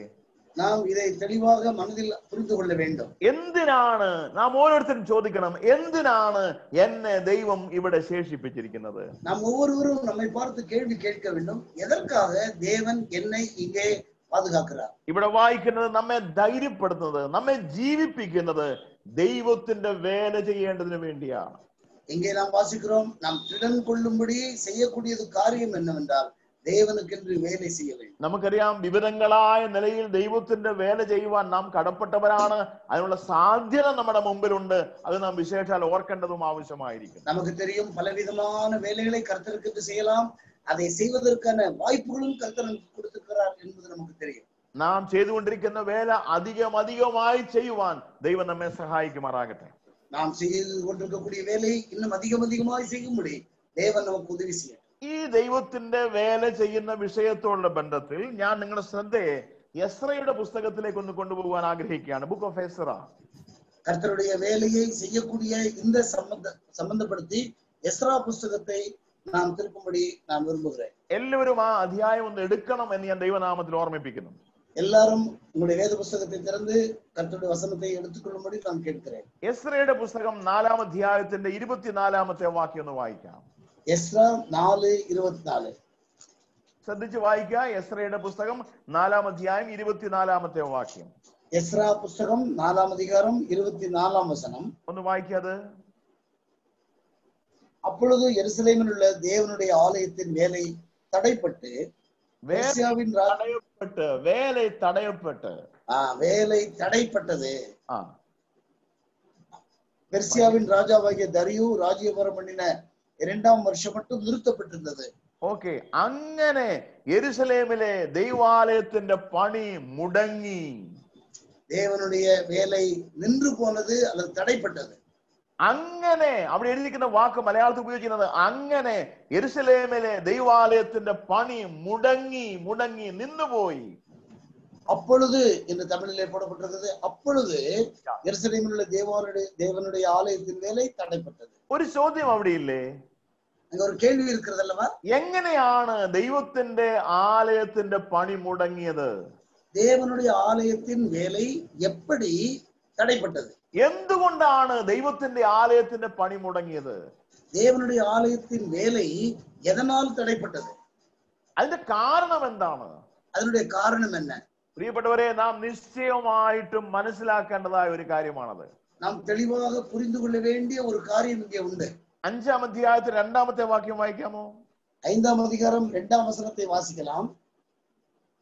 அக்காலத்திலே நதிக்கு இப்புறத்தில் இருக்கிற நாடுகளுக்கு அதிபதியாகிய தத்னாய் என்பவனும் சேத்தார் பொன்னாவும் அவர்கள் வகையராவும் அவர்களிடத்திற்கு வந்து இந்த ஆலயத்தை கட்டவும் இந்த ആലയത്തെ കട്ടവും ദൈവത്തിന്റെ ആലയത്തിന്റെ പണി തുടങ്ങി എന്നാണ് അവിടെ വായിക്കുന്നത്. அங்கே தேவனுடைய ஆலயத்தின் வேலை தொடங்கியது என்று வாசிக்கிறோம். 4-ാം അധ്യായത്തിന് 24-ാം വാക്യത്തിൽ വായിച്ചു, ദൈവത്തിന്റെ ആലയത്തിന്റെ പണി നിന്നുപോയി. 4ஆம் அதிகாரம் 24ஆம் வசனத்திலே வாசிக்கிறோம், தேவனுடைய ஆலயத்தின் வேலை தடைப்பட்டது, நின்றது. 5-ാം അധ്യായം 2-ാം വാക്യത്തിൽ വായിക്കുന്നു, ദൈവത്തിന്റെ ആലയത്തിന്റെ പണി ആരംഭിക്കുവാനിടയായി, തുടരുവാനിടയായി. 5ஆம் அதிகாரம் 2ஆம் வசனத்திலே அந்த தேவாலயத்தினுடைய வேலை ஆரம்பிக்க തുടങ്ങിയത്. ഇതിനിടയ്ക്ക് ഏകദേശം 20 വർഷത്തെ കാലയളവുള്ളതായിട്ടാണ് വേദപണ്ഡിതന്മാർ അവകാശപ്പെട്ടിരിക്കുന്നത്.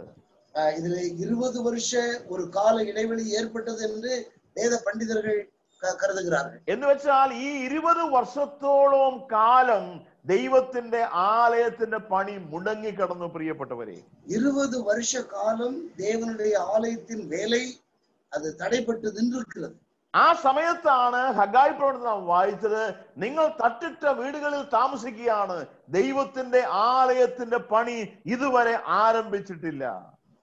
இந்த சந்தர்ப்பத்திலே தான் நாம் அங்கே ஆகாயிலே வாசித்தோம், தேவனுடைய ஆலயம் பாழாய் கிடக்கும் பொழுது நீங்கள் மச்சு போகப்பட்ட வீட்டிலே குடியிருக்கிறீர்களே. ഇപ്പൊ നിങ്ങൾക്ക് മനസ്സിലായെന്ന് ഞാൻ വിചാരിക്കുന്നു. இப்படியாக இருக்கிறது. നിങ്ങൾക്ക് മനസ്സിലായെന്നാണ് ഞാൻ വിചാരിക്കുന്നത്. ഇത് இந்த விஷயம் உங்களுக்கு புரிந்து கொண்டது என்று நான் நினைக்கிறேன். 20 വർഷത്തോളം ദൈവത്തിന്റെ ആലയത്തിന്റെ പണി മുടങ്ങിക്കിടന്നു. 20 வருஷங்கள் தேவனுடைய ஆலயத்தின் வேலை தடைப்பட்டு நின்றது. അതിനുശേഷം പണി ആരംഭിച്ചു. அதற்கு பிறகு வேலை துவங்கியது. ഈ പണി ആരംഭിക്കുവാൻ 2 കാരണങ്ങൾ, ഞാൻ അനേക കാരണങ്ങൾ ഇവിടെ ഉണ്ട്, 5 കാരണങ്ങൾ ഇവിടെ ഉണ്ട്. സമയമില്ലാത്തതുകൊണ്ട് 2 കാരണങ്ങൾ ചുരുക്കമായി ഞാൻ പറയാം. இந்த வேலை மறுபடியும் துவங்கியதற்கான 5 காரணங்கள் உண்டு. ஆனால் நேரம் இல்லாதனால 2 காரியங்களை நான் விளக்க விரும்புகிறேன். ഒന്നാമത്തെ കാര്യം എങ്ങനെയാണ്? முதலாவது காரியம் எது? 5-ാം അധ്യായത്തിന് 1-ാമത്തെ വാക്യം. 5ஆம் அதிகாரம் 1வது வசனம். அப்பொழுது ஆகாய் தீர்க்கதரிசியும் இத்தோவின் குமாரனாகிய சகரியா என்னும் தீர்க்கதரிசியும் யூதாவிலும் எருசலேமிலும் உள்ள யூதருக்கு இஸ்ரவேல் தேவனின் நாமத்திலே தீர்க்க தரிசனம் சொன்னார்கள். தெய்வத்தின் நாமத்தில் தீர்க்க தரிசனம் சொல்லியா? அவர்கள் தேவனுடைய நாமத்திலே தீர்க்க தரிசனம் சொன்னார்கள். தெய்வத்தின் நாமத்தில் പ്രവചിച്ചു. தேவனுடைய നാമത്തിലെ தீர்க்க தரிசனம் சொன்னார்கள். ദൈവത്തിന്റെ ആലയം പണിതതിന്റെ പിന്നിൽ വ്യാപരിക്കുന്ന ഒന്നാമത്തെ കാര്യം ദൈവത്തിന്റെ വചനം അവരെ ഓർമ്മിപ്പിക്കുവാനിടയായി തീർന്നു. தேவனுடைய ஆலயத்தை அவர்கள் கட்டுவதற்கு பின்னாலே தேவனுடைய வார்த்தைகள் அவர்களிடத்திலே பேச தொடங்கியது. 20 വർഷത്തോളം ഇത് മുടങ്ങിക്കിടന്നതാണ് വായിക്കുന്നത്. 20 வருஷங்கள் இந்த வேலை நின்று போயிருந்தது. ഇപ്പോൾ ഈ വേല ആരംഭിച്ചിരിക്കുന്നു. இந்த வேலை இப்பொழுது ஆரம்பிக்கப்பட்டிருக்கிறது. അതിന്റെ പിന്നിൽ വ്യാപരിച്ച ഒരു കാര്യം, ദൈവത്തിന്റെ വചനം അവരിലേക്ക് ചെല്ലുവാൻ ഇടയായപ്പോഴാണ് ദൈവത്തിന്റെ ആലയത്തിന്റെ പണി ആരംഭിക്കുവാൻ ഇടയായത്. தேவனுடைய வார்த்தை அவர்களிடத்திலே போனதின் மூலமாகத்தான் தேவனுடைய ஆலயத்தின் வேலை துவங்க ஆரம்பித்தது. அதற்கு காரணம் നാം അത് ഗൗരവമായി ചിന്തിക്കേണ്ടതായ, മനസ്സിലാക്കേണ്ടതായ ഒരു വിഷയമാണത് പ്രിയപ്പെട്ടവർ. നാം മികവും ജാഗ്രതയോട് ഗവനത്തോട് ചിന്തിക്ക വേണ്ടിയ ഒരു വിഷയം ഇങ്ങിருக்கு. ദൈവത്തിന്റെ വചനം നമ്മുടെ ജീവിതത്തിൽ വരുമ്പോൾ മാത്രമേ ദൈവത്തിന്റെ വേല ചെയ്യുവാൻ നമുക്ക് ഇടയാകുകയുള്ളൂ. தேவனுடைய வசனம் நம்முடைய வாழ்க்கையில் வரும்போதுதான் கர்த்தருடைய வேலையை நாம் செய்ய முடியும். രണ്ടാമത്തെ കാര്യം, இரண்டாவது காரியம், 2-ാമത്തെ വാക്യം, 2ஆம் வசனம். அப்பொழுது செயல்தியேலின் குமாரனாகிய செருபாபேலும் யோசதாத்தின் குமாரனாகிய யெசுவாவும் எழும்பி எருசலேமில் உள்ள தேவனுடைய ஆலயத்தை கட்டத் தொடங்கினார்கள். அவர்களுக்கு திடன் சொல்ல தேவனுடைய தீர்க்கதரிசிகளும் இருந்தார்கள். അവരോട് കൂടെ ദൈവത്തിന്റെ പ്രവാചകന്മാരും ഉണ്ടായിരുന്നു. അവരോട് കൂടെ தேவனுடைய தீர்க்கதரிசிகளும் இருந்தார்கள். നോക്കുക, പണിയാനായിട്ടൊരു കൂട്ടർ അവിടെ ഉണ്ട്. വേല ചെയ്വதற்கு ഒരു കൂട്ടം ജനങ്ങൾ അങ്ങ് இருக்கிறார்கள். അവരോട് കൂടെ വചനം പ്രസംഗിക്കുന്ന പ്രവാചകന്മാർ ഇറങ്ങി ചെല്ലുവാനിടയായി. അവരോട് കൂടെ പ്രവാചകന്മാരും ചെല്ലുവാനിടയായി. தீர்க்கதரிசிகள் இருந்தார்கள். പ്രിയപ്പെട്ടവരെ, അവർ പ്രവചിക്കുക മാത്രമല്ല ചെയ്തത്, അവർ ദൈവത്തിന്റെ വചനത്തിന്റെ അടിസ്ഥാനത്തിൽ ഈ വേല ചെയ്യുന്നവരോട് കൂടെ വേല ചെയ്യുവാൻ അവർ തയ്യാറായി. அருமையானவர்களே, அவர்கள் தீர்க்க தரிசனம் சொல்வது மட்டுமல்ல, தேவனுடைய வேலையை செய்யக்கூடிய ஜனங்களோடு கூட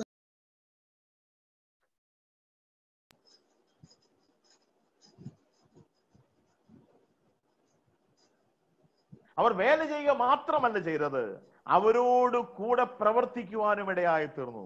அவர்கள் வேலை செய்தது மட்டுமல்ல, அவர்களோடு கூட இருந்து தீர்க்க தரிசனங்களை சொல்லிக் கொண்டிருந்தார். ഇത് നമ്മുടെ ഉത്തരവാദിത്തമല്ലേ പ്രിയപ്പെട്ടവരെ? ഇത് നമ്മുടെ ഉത്തരവാദിത്തമല്ലേ പ്രിയപ്പെട്ടവരെ? நம்முடைய ஒரு பொறுப்பு, நம்முடைய கடமை என்ன என்பதை பாருங்கள். ഇതാണ് നമ്മുടെ കടമ എന്ന് നാം തിരിച്ചറിയണം. நம்முடைய கடமை இது என்பதை நாம் புரிந்து கொள்ள வேண்டும். ദൈവവചനം പ്രസംഗിക്കണം, ദൈവവചനം പറയണം, പ്രവചനം നാം പറയണം, അത്യാവശ്യമാണ്. நம்முடைய தேவனுடைய வசனத்தை பிரசங்கிக்க வேண்டும், தீர்க்க தரிசனம் சொல்ல வேண்டும், അത് അവശ്യമാണതാണ്. എന്നാൽ അവരോട് കൂടെ ഇറങ്ങിച്ചെന്ന് വേല ചെയ്യുവാനുള്ള മനസ്സ് നമുക്കുണ്ടായിരിക്കണം. அது மாத்திரமல்ல, அவர்களோடு கூட சென்று வேலை செய்யக்கூடிய மனநிலை மனப்பக்குவம் நமக்கு வேண்டும். അത് നമുക്കുണ്ടായിരിക്കണം. അത് അത്യാവശ്യമായ കാര്യമാണ്. அது நமக்கு மிக அத்தியாவசியமான அவசியமான ஒரு காரியமா. അഞ്ചാമത്തെ വാക്യം ഒന്ന് വായിക്കാമോ? അഞ്ചാമത്തെ വാക്യം எஸ்ரா 5ஆம் அதிகாரம் 5ஆம் வசனத்தை வாசிக்கலாம். എന്നാൽ ദൈവം தேவனின் கண் அவர்கள் மேல் வைக்கப்பட்டிருந்தது. വായിക്കാം. அங்கே வாசிக்கிறோம். ஆனாலும் இந்த செய்தி தரியுனிடத்திற்கு போய் எட்டுகிற வரைக்கும் இவர்கள் யூதருடைய மூப்பரின் வேலையை தடுக்காதபடிக்கு അവരുടെ ദേവനിൻ കണ്ണ് അവരുടെ മേൽ വയ്ക്കപ്പെട്ടിരുന്നത്. അവരുടെ ദൈവത്തിന്റെ കണ്ണ് അവരുടെ മേൽ ഉണ്ടായിരുന്നത് കൊണ്ട് ആലയത്തിന്റെ പണി മുടങ്ങിയില്ല. தேவனுடைய கண் அவர்கள் மேல் இருந்ததினாலே கர்த்தருடைய ஆலயத்தின் வேலை தடைபடவில்லை. ദൈവത്തിന്റെ കണ്ണ്, ദൈവത്തിന്റെ ദൃഷ്ടി ഈ പണിയുന്നവരുടെ മേൽ പതിപ്പിക്കുവാൻ ദൈവം പ്രസാദിച്ചു. இந்த வேலையை செய்கிறவர்கள் மேல் கர்த்தருடைய கண் வைக்கப்பட்டிருக்கும்படியாக தேவன் விரும்பினார். ആ ആലയം പണിക്ക് ഒരുപാട് തടസ്സങ്ങൾ ഉണ്ടായിരുന്നു. அந்த தேவாலயத்தினுடைய வேலை தடை செய்வதற்கு பல காரியங்கள் இருந்தது. എന്നാൽ ദൈവത്തിന്റെ കരങ്ങൾ അവരുടെ മധ്യത്തിൽ ഉണ്ടായിരുന്നു. ஆனால் தேவனுடைய கரம் அவர்களுக்கு உதவியா இருந்தது. ഈ 5 അധ്യായം നിങ്ങൾ പിന്നീട് വായിക്കണം. இந்த 5ஆம் அதிகாரத்தை நீங்கள் பின்னாலே வாசியுங்கள். അനേകം കാരണങ്ങളുണ്ട് ദൈവത്തിന്റെ പണി തുടരുവാനായിട്ട്. தேவனுடைய வேலை தொடர்ந்து நடப்பதற்கு அநேக காரணங்கள் உண்டு. ദൈവം നമ്മെ സഹായിക്കുമാറാകട്ടെ. தேவன் நமக்கு உதவி செய்யட்டும். നമുക്ക് ഹഗ്ഗായി പ്രവചനത്തിലേക്ക് മടങ്ങി വരാം. நாம் ஆகாய் தீர்க்கதரிசிக்கு திரும்ப வரலாம். ഒന്ന്, നാം ധൈര്യപ്പെടുന്നു. முதலாவது திடன் கொள்ள வேண்டும். 2, ദൈവത്തിന്റെ സാന്നിധ്യം നമ്മോട് കൂടെയുണ്ട്. தேவனுடைய சமூகம் நம்மோடு இருக்கிறது. 3, നിയമത്തിന്റെ വചനത്തെ നാം ഓർക്കേണ്ടവരാണ്. 3வது கர்த்தருடைய கட்டளைகளின் வசனங்களை ஞாபகப்படுத்த வேண்டும். 4, നാം ദൈവത്തിന്റെ വേല ചെയ്യേണ്ടവരാണ്. 4வதாக நாம் கர்த்தருடைய வேலையை செய்ய வேண்டும். 5ാമതായിട്ട് ഒരു കാര്യം കൂടെ പറയട്ടെ. 5வதாக இன்னொரு காரியத்தையும் நான் சொல்லுகிறேன். 2ാം അധ്യായത്തിന്റെ 5ാമത്തെ വാക്യത്തിൽ വായിക്കുന്നത് എന്റെ ആത്മാവ് നിങ്ങളുടെ ഇടയിൽ വസിക്കുന്നു എന്നാണ് വായിക്കുന്നത്. என் ஆவியானவரும் உங்கள் நடுவிலே நிலை கொண்டிருப்பார். എന്റെ ആത്മാവ് നിങ്ങളുടെ ഇടയിൽ വസിക്കുന്നു. என்னுடைய ஆவியானவர் உங்கள் நடுவில் இருப்பார். ദൈവത്തിന്റെ സാന്നിധ്യം നമ്മോട് കൂടെ ഉണ്ട്. தேவனுடைய பிரசன்னம் நம்மோடு கூட இருக்கிறது. അതുകൊണ്ട് നമുക്ക് ധൈര്യമായി ദൈവത്തിന്റെ വേല ചെയ്യുവാനായിട്ട് കഴിയുന്നു. அதன் மூலமாக தைரியமாக கர்த்தருடைய வேலையை நம்மால் செய்ய முடியும். ദൈവ സാന്നിധ്യത്തെ നാം തിരിച്ചറിയേണ്ടത് ആവശ്യമായിരിക്കുന്നു. தேவனுடைய பிரசன்னத்தை நாம் புரிந்து கொள்ள வேண்டும். നാം മനസ്സിലാക്കണം. நாம் மனதிலே புரிந்து கொள்ள. നമ്മോട് കൂടെ ദൈവമുണ്ട്. നമ്മോട് കൂടെ ദേവൻ இருக்கிறார். എനിക്ക് ജീവിതത്തിൽ എന്ത് സംഭവിച്ചാലും ഞാൻ ചിന്തിക്കേണ്ട, ഞാൻ വിശ്വസിക്കേണ്ട കാര്യം ദൈവം എന്നോട് കൂടെ ഉണ്ട്. അത് ഞാൻ വിശ്വസിക്കണം. என் வாழ்க்கையில் என்ன சம்பவம் நடந்தாலும் என்னோடு கூட தேவனுடைய பிரசன்னம் இருக்கிறது, தேவன் என்னோடு கூட இருக்கிறார் என்பதை ஞாபகப்படுத்த வேண்டும். ഞാൻ അത് മനസ്സിലാക്കുവാൻ ബാധ്യസ്ഥനാണ്. நான் அதை மனதிலே வைத்துக் கொள்ள வேண்டிய ஒரு அவசியம் இருக்கிறது. എങ്കിൽ മാത്രമേ എനിക്ക് ധൈര്യമായിട്ട് മുന്നോട്ട് പോകാൻ കഴിയുകയുള്ളൂ. அப்படி இருந்தால் மட்டுமே நாம் தைரியமாக முன்னேறி செல்ல முடியும். കർത്താവ് നമ്മെ സഹായിക്കുമാറാകട്ടെ. സമയം കൊണ്ട് മുന്നോട്ട് പോയിക്കൊണ്ടിരിക്കുന്നു. ഈ വിഷയത്തിന്റെ 3ാമത്തെ ചോദ്യത്തിലേക്ക് ഞാൻ കടന്നു വരാൻ ആഗ്രഹിക്കുന്നു. நமக்கு நேரமாகிறது. கர்த்தர் நமக்கு உதவி செய்வார். 3வது கேள்வியை உங்களிடத்திலே சொல்லுகிறேன். 2ാം അധ്യായത്തിന്റെ 19ാമത്തെ വാക്യം വായിക്കാം. 2ஆம் அதிகாரம் 19ஆம் வசனத்தை வாசிக்கலாம். Chapter 2 verse 19. കളഞ്ചിയത്തിൽ இன்னும் விதை தானியம் உண்டோ? വിത്ത് ഇനിയും കളപ്പുരയിൽ കിടക്കുന്നുണ്ടോ? കളഞ്ചിയത്തിൽ இன்னுം விதை தானியம் உண்டோ? വിത്ത് ഇനിയും കളപ്പുരയിലുണ്ടോ? 3ാമത്തെ ചോദ്യം. 3வது கேள்வி, இன்னும் விதை தானியம் കളഞ്ചിയത്തിൽ ഉണ്ടോ? വിതൈധാന്യം, വിതയ്ക്കുന്നതായ വിത്ത് ഇപ്പോഴും കളപ്പുരയിൽ ശേഷിക്കുന്നുവോ? വിതയ്ക്ക വേണ്ടിയ വിതകൾ കളഞ്ചിയത്തിൽ இன்னும் ഉണ്ടോ? 3 ചോദ്യങ്ങളാണ് നാം ചോദിക്കുന്നത്. 3 കേൾവികളെ നാം കേൾக்கிறோம். 1, ഈ ആലയം ശൂന്യമായിരിക്കെ നിങ്ങൾ തട്ടിട്ട വീടുകളിൽ പാർക്കുന്നുവോ? முதலாவது கேள்வி, இந்த ஆலயம் பாழாய் கிடக்கும் பொழுது நீங்கள் மச்சு പാവപ്പെട്ട വീട്ടിലെ കുടിയിരിக்கிறீர்களോ? 2ാമത്തെ ചോദ്യം, ഇപ്പോൾ കണ്ടിട്ട് എന്ത് തോന്നുന്നു? ഏതുമില്ലാത്തതുപോലെ തോന്നുന്നില്ലയോ? 2வது கேள்வி, இப்பொழுது நீங்கள் பார்க்கும் பொழுது முந்தின ஆலயத்தை நினைத்து இதை பார்க்கும் பொழுது ஒன்றும் இல்லாதது போல தோன்றுகிறதா? മൂന്നാമത്തെ ചോദ്യം ഇതാണ്, വിത്ത് ഇനിയും കളപ്പുരയിൽ ശേഷിക്കുന്നുവോ? மூன்றாவது கேள்வி, விதை தானியம் இன்னும் களஞ்சியத்தில் இருக்கிறதா? പ്രിയപ്പെട്ടവരെ, ഈ ചോദ്യത്തിന് ഞാനും നിങ്ങളും മറുപടി പറയണം. இந்த கேள்விக்கு அன்பானவர்களே, நீங்களும் நானும் பதில் சொல்ல கடமைப்பட்டிருக்கிறோம். വിത്ത് വയലിൽ വിതയ്ക്കേണ്ടതാണ്. வயலிலே போய் விதைக்க வேண்டியது விதைகளை. ആ വിത്ത് കളപ്പുരയിൽ സൂക്ഷിക്കേണ്ട ആവശ്യകതയില്ല. அந்த விதையை பத்திரமாக களஞ்சியத்திலே வைத்திருக்க வேண்டும். ധാന്യമണികളാണ് കളപ്പുരയിൽ ശേഖരിക്കേണ്ടത്. அப்படிப்பட்டவைகளை நாம் களஞ்சியத்திலே நாம் சேர்த்து வைக்க வேண்டும். ധാന്യമാണ്, സമ്പത്താണ് കളപ്പുരയിൽ സൂക്ഷിച്ചു വെക്കേണ്ടത്. களஞ்சியத்திலே சேர்த்து வைக்க வேண்டியது தானியங்கள் அல்லது ധാന്യമാണ് സൂക്ഷിക്കേണ്ടത്. വിത്ത് വയലിലേക്കാണ് പോകേണ്ടത്. அங்குள்ள விதைகள் வயலிலே போக வேண்டும். களஞ்சியத்திலே தானியங்களை சேர்த்து வைக்க வேண்டும். അവിടെ വിതയ്ക്കേണ്ടത് ആവശ്യമായിരിക്കുന്നു. விதைக்க வேண்டியது அவசியம் உண்டு. അവിടെ വിതച്ചെങ്കിൽ മാത്രമേ ധാന്യം കളപ്പുരയിലേക്ക് വരികയുള്ളൂ. விதையை கொண்டு வயலிலே விதைத்தால் மட்டுமே களஞ்சியத்திலே தானியங்கள் சேரும். നാം ആ സത്യം തിരിച്ചറിയണം. நாம் இந்த சத்தியத்தை புரிந்து கொள்ள வேண்டும். ധാന്യം കളപ്പുരയിലല്ല സൂക്ഷിച്ചു വെക്കേണ്ടത്. വിത്ത് കളപ്പുരയിലല്ല സൂക്ഷിച്ചു വെക്കേണ്ടത്. விதை தானியத்தை களஞ்சியத்திலே வைக்கக்கூடிய பொருள் அல்ல. അത് വയലിലേക്ക് കൊണ്ടുപോകണം. விதை வயலுக்கு போக வேண்டும். അതാരാണ് കൊണ്ടുപോകേണ്ടത്? யாரு வயலுக்கு கொண்டு போவது? അത് എന്റെ ഉത്തരവാദിത്വമാണ്. அது என்னுடைய கடமையாகும். ഞാനാണ് ഈ ധാന്യം വിത്ത് വയലിലേക്ക് കൊണ്ടുപോകേണ്ടത്. എന്നെയാണ് അത് ഏൽപ്പിച്ചിരിക്കുന്നത്.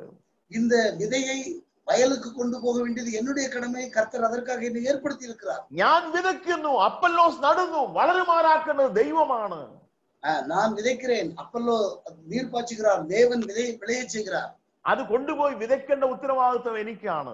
அந்த விதை தானியத்தை வயலிலே விதைக்க வேண்டிய பொறுப்பு கடமை என்னுடையது. വിത്ത് വയലിൽ സൂക്ഷിച്ചു വെച്ചാൽ ഒരിക്കലും ധാന്യം കളപ്പുരയിൽ വരികയില്ല. அங்கே விதையை நாம் களஞ்சியத்திலே வைத்திருந்தால் தானியம் களஞ்சியத்துக்கு வராது. ധാന്യമാണ് കളപ്പുരയിൽ സൂക്ഷിക്കേണ്ടത്. தானியத்தை தான் களஞ்சியத்திலே சேர்த்து வைக்க வேண்டும். ധാന്യം കളപ്പുരയിൽ സൂക്ഷിക്കണമെങ്കിൽ ഒരു വലിയ അധ്വാനം അതിന്റെ പിന്നിലുണ്ട്. ஒரு தானியத்தை களஞ்சியத்திலே சேர்த்து வைக்க வேண்டுமானால் ஒரு பெரிய உழைப்பு அங்கே உண்டு. നിങ്ങൾക്കത് കഴിയുന്നില്ല. உங்களுக்கு அது முடியவில்லை. ഹഗ്ഗായി പ്രവചിക്കുന്ന ഈ ജനത്തോട് പറയാണ്, നിങ്ങൾക്ക് അതിന് കഴിയുന്നില്ല. ஆகாய் தீர்க்கதரிசனம் சொல்லுகிற இந்த ஜனங்களோடு அவர் சொல்லுகிறார், உங்களுக்கு இது முடியவில்லை. 4 കാര്യങ്ങൾ ഞാൻ ഓർമ്മിപ്പിക്കാം. 4 விஷயங்களை ஞாபகப்படுத்துகிறேன். ഒന്ന്, അവർ അശുദ്ധരായി തീർന്നിരിക്കുന്നു. முதலாவது, அவர்கள் அசுத்தமானவர்களாய் இருக்கிறார்கள். അവർ അശുദ്ധരായിരിക്കുന്നത് കൊണ്ട് അവർക്ക് വിതയ്ക്കാൻ കഴിയുന്നില്ല. அவர்கள் அசுத்தமானவர்களாய் இருப்பதனாலே விதைக்க முடியவில்லை. അവർ അശുദ്ധരായിരിക്കുന്നു. அவர்கள் அசுத்தமானவர்களாய் இருக்கிறார்கள். இரண்டாவது காரியம், അവർ ദൈവത്തിന് കൊടുക്കുന്നതും അശുദ്ധമായിരിക്കുന്നു. அவர்கள் தேவனுக்கு கொடுப்பதிலும் அசுத்தமானவர்களாய் காணப்படுகிறார்கள். അവർ അശുദ്ധരായിരിക്കുന്നത് കൊണ്ട് അവർ ദൈവത്തിന് സമർപ്പിക്കുന്നതും അശുദ്ധമായിരിക്കുന്നു. அவர்கள் அசுத்தமாய் இருக்கிறார்கள் அல்லது தீட்டுள்ளவர்களாய் இருக்கிறார்கள். அவர்கள் தேவனுக்கு கொடுப்பதும் தீட்டுள்ளதாய் இருக்கிறது. നാം ഈ സത്യം മനസ്സിലാക്കുന്നുണ്ടോ പ്രിയപ്പെട്ടവരെ? நாம் இந்த சத்தியத்தை மனதிலே புரிந்து கொள்கிறோமா? അശുദ്ധനായവൻ ദൈവത്തിന് എന്തു കൊടുത്താലും അതും അശുദ്ധമായിരിക്കും. அசுத்தமாய் அல்லது தீட்டாய் இருக்கிறவன் தேவனுக்கு என்று எதை கொடுத்தாலும் அது அசுத்தமாய் அல்லது தீட்டாய் இருக்கும். ഇവരെ കുറിച്ച് വായിക്കുന്ന മൂന്നാമത്തെ കാര്യം എങ്ങനെയാണ്? இதை குறித்து வாசிக்கிற மூன்றாவது காரியம், നിങ്ങൾ 2-ാം അധ്യായം പിന്നീട് വായിച്ചാൽ അത് മനസ്സിലാകും. இந்த 2-ாம் அதிகாரத்தை திரும்ப முழுவதும் வாசித்தால் அது புரியும். അവരെ കുറിച്ച് വായിക്കുന്നത് അവർ പിന്നോക്കം പോയിരിക്കുന്നതാണ് വായിക്കുന്നത്. இந்த ஜனங்கள் பின்பக்கமாக அல்லது பின்னோக்கி போயிருக்கிறார்கள். അവർ നടന്ന് മുമ്പോട്ടല്ല പോയത്, അവർ പുറകോട്ടാണ് പോയത്. அவர்கள் நடந்து முன்னேறி செல்லாமல் பின்னோக்கி சென்றிருக்கிறார்கள். അവർ പുറകോട്ടാണ് നടക്കുന്നത്. அவர்கள் பின்பக்கமாக അത് ജീവിതത്തിന്റെ പരാജയത്തെയാണ് കാണിക്കുന്നത്. இது அவருடைய வாழ்க்கையினுடைய தோல்வியை சுட்டிக்காட்டுகிறது. എനിക്ക് ആ വാക്ക് വളരെ വിശദീകരിക്കേണ്ടതായ ഒരു വാക്കാണ്. இது மிகவும் விவரமாக சொல்ல வேண்டிய ஒரு வார்த்தை. നമ്മുടെ ജീവിതയാത്രയിൽ നാം മുമ്പോട്ടാണോ പോകുന്നത് അതോ പുറകോട്ടാണോ പോകുന്നത്? நம்முடைய வாழ்க்கையில் நாம் முன்னோக்கி செல்கிறோமா அல்லது பின்னோக்கி செல்கிறோமா? നാം നടക്കുന്നത് മുന്നോട്ടാണോ പ്രിയപ്പെട്ടവരെ? நாம் நடப்பது முன்னோக்கி நடக்கிறோமா?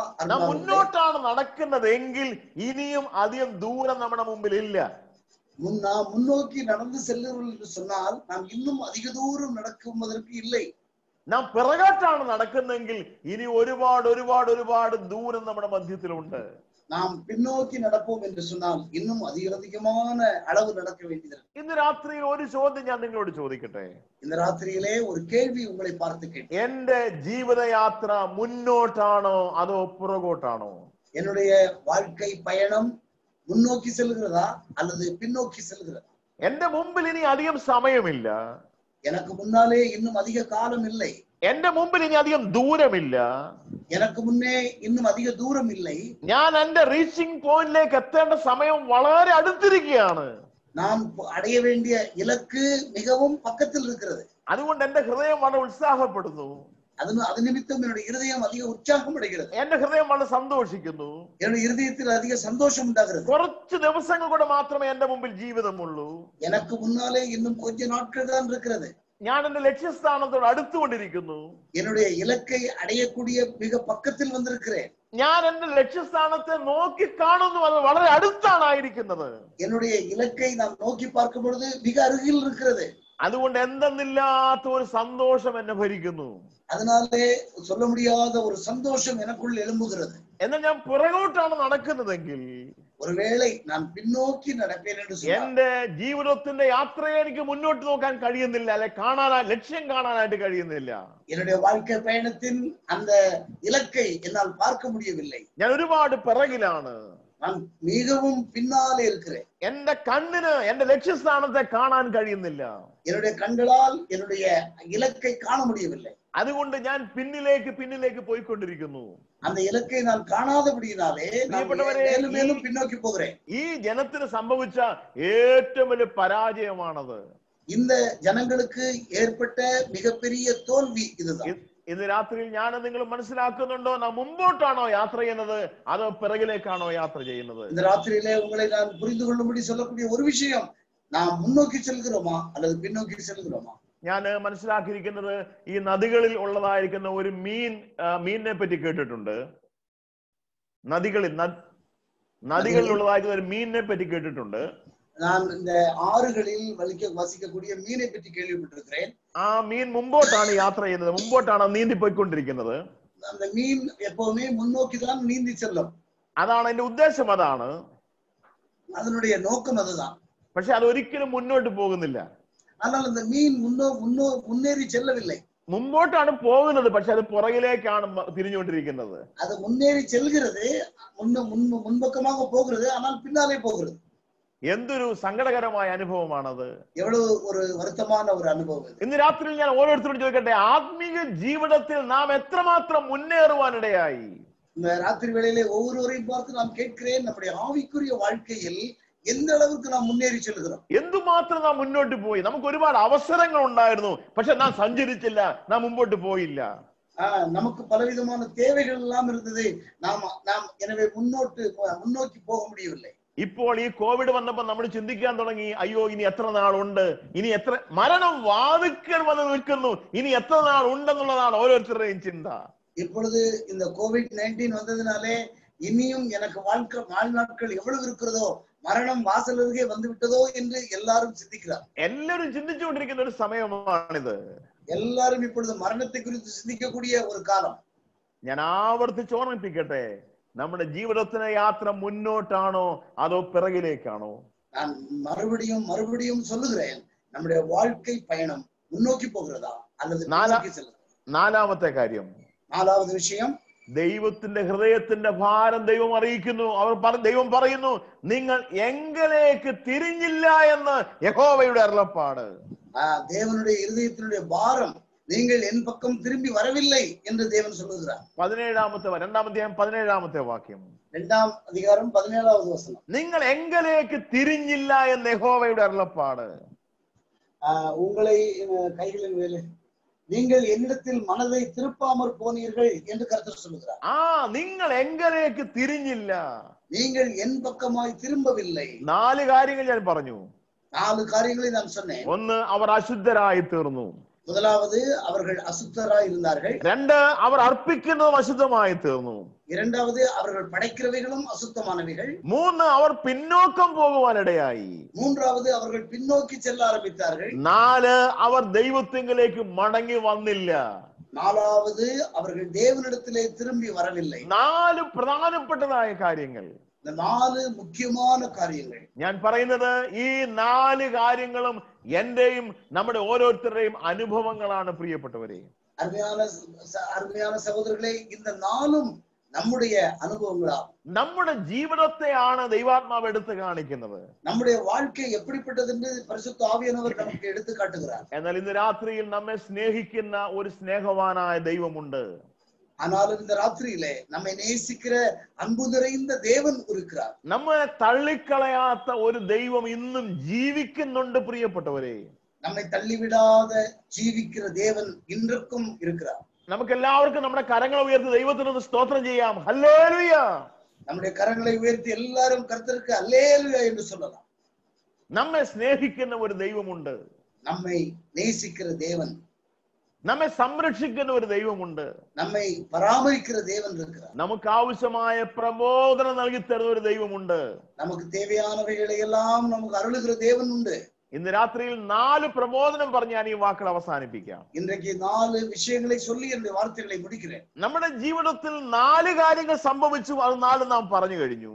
നമ്മുടെ வாழ்க்கையிலே 4 കാര്യങ്ങൾ നടന്നത്, அதை നാം பார்த்தோம். 4 കാര്യങ്ങൾ. 1, നാം അശുദ്ധരായിരുന്നു. முதலாவது நாம் அசுத்தர்களாய் தீட்டுள்ளவர்களாயிருந்தோம். 2, നാം അർപ്പിക്കുന്നതും അശുദ്ധമായിരിക്കുന്നു. இரண்டாவது நாம் படைக்கிறவைகளும் அசுத்தமானது. 3, നാം പിന്നോക്കം പോയിരിക്കുന്നു. மூன்றாவது நாம் பின்னோக்கி நடக்கிறோம். 4, നാം ദൈവത്തിങ്കിലേക്ക് മടങ്ങി വന്നില്ല. 4வது தேவனிடத்திலே நாம் திரும்பி வரவில்லை. നമുക്ക് ധാരാളം അവസരങ്ങൾ ദൈവം നൽകി തന്നു, നാം മടങ്ങി വന്നില്ല. தேவன் அநேக வாய்ப்புகளை நமக்கு கொடுத்திருந்தும் கர்த்தரிடத்திலே திரும்பி வரவில்லை. ഇന്ന് രാത്രി 4 പ്രബോധനങ്ങൾ നമുക്ക് നൽകി തരുന്നു. இந்த 4 விசேஷமானவைகளை தேவன் நமக்கு அருளுகிறார். ഒന്നാമത്തെ പ്രബോധനം, முதலாவது விஷயம் 18ാമത്തെ വാക്യം, 18வது வசனம், 2ാം അധ്യായം 18ാം വാക്യം.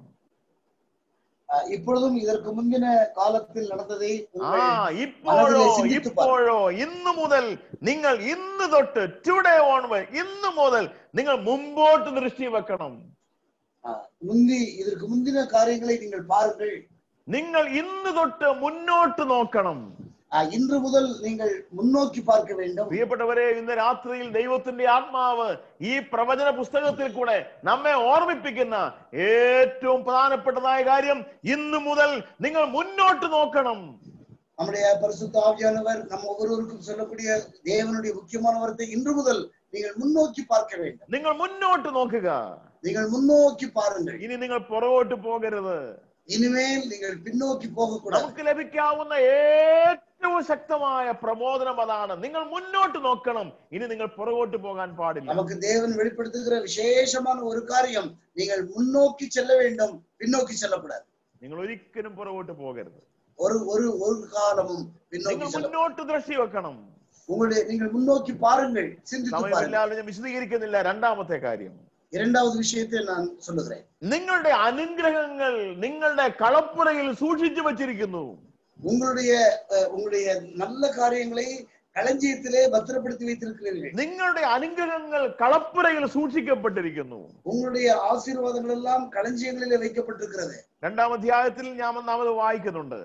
2ാം അധികാരത്തിൽ നാം വാസിக்கிறோம். വാക്യം എടുക്കുന്നില്ല, വായിക്കുന്നില്ല, സമയം തീർന്നിരിക്കുകയാണല്ലോ. നേരമില്ലാത്തതിനാലേ ഞാൻ വാസിക്കവിல்லை. നിങ്ങളുടെ അനുഗ്രഹങ്ങൾ നിങ്ങളുടെ കളപ്പുരയിൽ സൂക്ഷിക്കപ്പെട്ടിരിക്കുന്നു.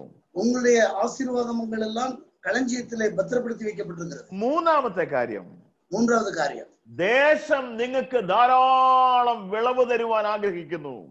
ദേശത്തിൽ உங்களுக்கு நல்ல വിളച്ചൽ കൊടുക്ക ആയത്തമായിരിക്കുന്നു. നിങ്ങൾ ഈ അധ്യായത്തിന്റെ 13 മുതൽ താഴോട്ടായ വാക്യങ്ങൾ വായിച്ചു നോക്കണം. இந்த அதிகாரத்திலே 13ാം വചനത്തിന്റെ കീഴേ നിങ്ങൾ വാസിച്ചു പാരുங்கள். 18ാമത്തെ വാക്യം മുതൽ താഴോട്ട് വായിക്കണം. 18ാം വചനത്തിലിருந்து കീഴേ നിങ്ങൾ വാസിച്ചു പാരുங்கள். ദൈവം നിങ്ങളുടെ ദേശത്തെ അനുഗ്രഹിക്കുവാനായിട്ട് പോകുന്നു. ദേവൻ ഉங்கள் ദേശത്തെ ആശീർവദിക്കാൻ പോകുகிறார். ദേശം നിങ്ങൾക്ക് ധാരാളം വിളവ് നൽകി തരുവാനായിട്ട് പോകുന്നു. ദേശം അധികமான വിളച്ചൽ കൊടുക്ക പോകുന്നത്. അവിടെ വായിക്കുന്ന ഇങ്ങനെയാണ്, ആകാശത്തെയും ഭൂമിയെയും ദൈവം തുറന്ന് മുന്തിരിവള്ളിയും അത്തിവൃക്ഷവും മാതളവും ഒലിവുമരവും നിങ്ങളെ കായ്ക്കുവാനായിട്ട് പോകുന്നു. ദേശം ധാരാളമായി വിളവ് നൽകി തരുവാനായിട്ട് പോകുന്നു. ദേവൻ ദ്രാക്ഷ ചെടിയും അത്തിമരവും മാതളം ചെടിയും ഒലിവുമരവും உங்களுக்கு விளைச்சல் கொடுத்து அதிகமான ஆசீர்வாதம் கொடுக்க போகிறது. ഈ ദേശം അനുഗ്രഹിക്കപ്പെടുന്നത് കൊണ്ട്, അനുഗ്രഹം തരുന്നത് കൊണ്ട് ക്ഷാമത്തിൽ നിന്നും നിങ്ങൾ വിടുതൽ പ്രാപിച്ചിരിക്കുന്നു. இந்த தேசத்திலே ஆசீர்வாதம் வருவதன் மூலமாக சாபத்திலிருந்து நீங்கள் விடுதலை, பஞ்சத்திலிருந்து விடுதலை பெறுவீர்கள். ഞാൻ ഈ വാക്കുകൾ അവസാനിപ്പിക്കുമ്പോൾ ഒരു കാര്യം ഇങ്ങനെ പറഞ്ഞ് അവസാനിപ്പിക്കട്ടെ. நான் இந்த செய்தியை முடிப்பதற்கு முன்பதாக ஒரு காரியத்தை சொல்லி முடிக்க விரும்புகிறேன். അവിടെ എങ്ങനെയാണ് വായിക്കുന്നത്? ഇന്ന് മുതൽ 19ാമത്തെ വാക്യം ഒന്ന് വായിക്കാമോ? 19ാമത്തെ വാക്യം 19ஆம் வசனத்தில் இப்படி வாசிக்கிறோம்.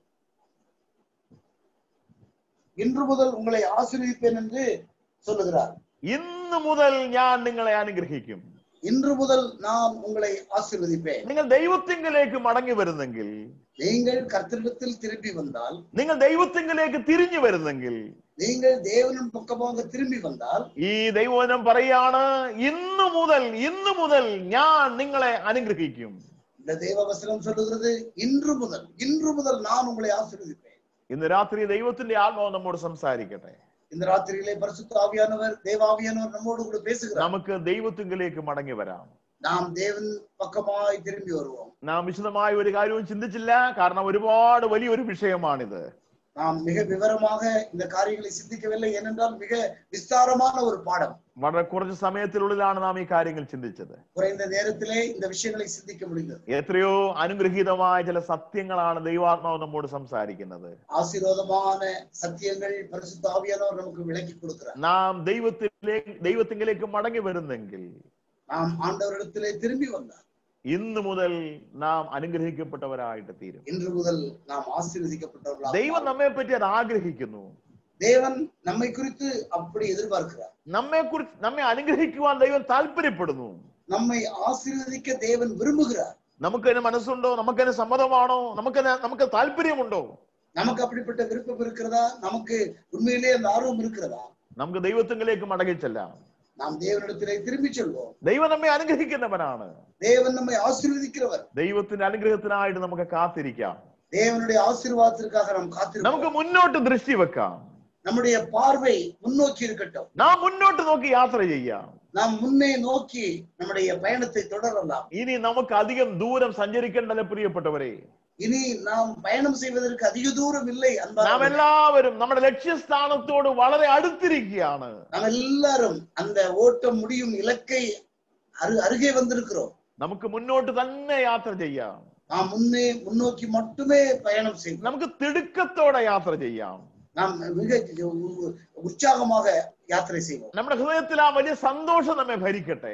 നമ്മുടെ உள்ளத்திலே அப்படிப்பட்ட ஒரு சந்தோஷம். നമ്മുടെ കർത്താവിന്റെ മുഖം കാണുവാനുള്ള വലിയ ആഗ്രഹത്തിൽ നമുക്ക് മുന്നോട്ട് പോകാം. കർത്തരുടെ മുഖത്തെ പോയി பார்க்க வேண்டும் என்ற அந்த ஆர்வத்தோடு முன்னேக்கி செல்வோம். ആ ആവേശം നമ്മുടെ ഹൃദയത്തെ ഭരിക്കട്ടെ.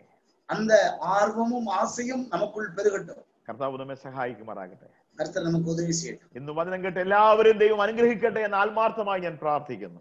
വചനത്തെ കേട്ട എല്ലാവരെയും കർത്തർ ആശീർവദിക്കട്ടെ എന്ന് ഞാൻ മനഃപൂർവ്വമായി ജപിக்கிறேன். ഇങ്ങനെ ഒരു അവസരം ഉണ്ടായാൽ ഞാൻ ദൈവത്തിനെ മഹത്വപ്പെടുത്തുന്നു. എല്ലാ മഹത്വവും ദൈവത്തിന് മുമ്പിൽ അർപ്പിക്കുന്നു. ദൈവമായ കർത്താവ് നിങ്ങൾ എല്ലാവരെയും അനുഗ്രഹിക്കട്ടെ. ദൈവത്തിന്റെ വലിയൊരു നാമം എന്നും എന്നേക്കും വാഴ്ത്തപ്പെടുമാറാകട്ടെ. ആമേൻ. இந்த வாய்ப்பை கொடுத்ததற்காக நான் கர்த்தரை மகிமைப்படுத்துகிறேன். எல்லா மகிமையும் கர்த்தருக்கே உரித்தாகட்டும். கர்த்தர் தாமே நம்மை ஆசீர்வதிப்பாராக. ஆமென். ஆமென். ஆமென்.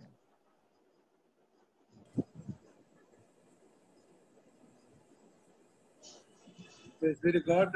Once again, thank you all for joining in, and thank you, Brother Binu Matthew, for enabling us to understand from Haggai these 3 days various portions. The 3 questions God had asked us. Are you not seeing the house of God, whereas your house is so wonderful? Now our house is not the physical church, but our spiritual life that we are leading, so that we may be a testimony for the living God. And then the second question is not the former temple more beautiful and more wonderful, glorious than the present? That is what the second question is. And the third question, the seed is in the barn. It should be in the field, and that is what is mentioned today.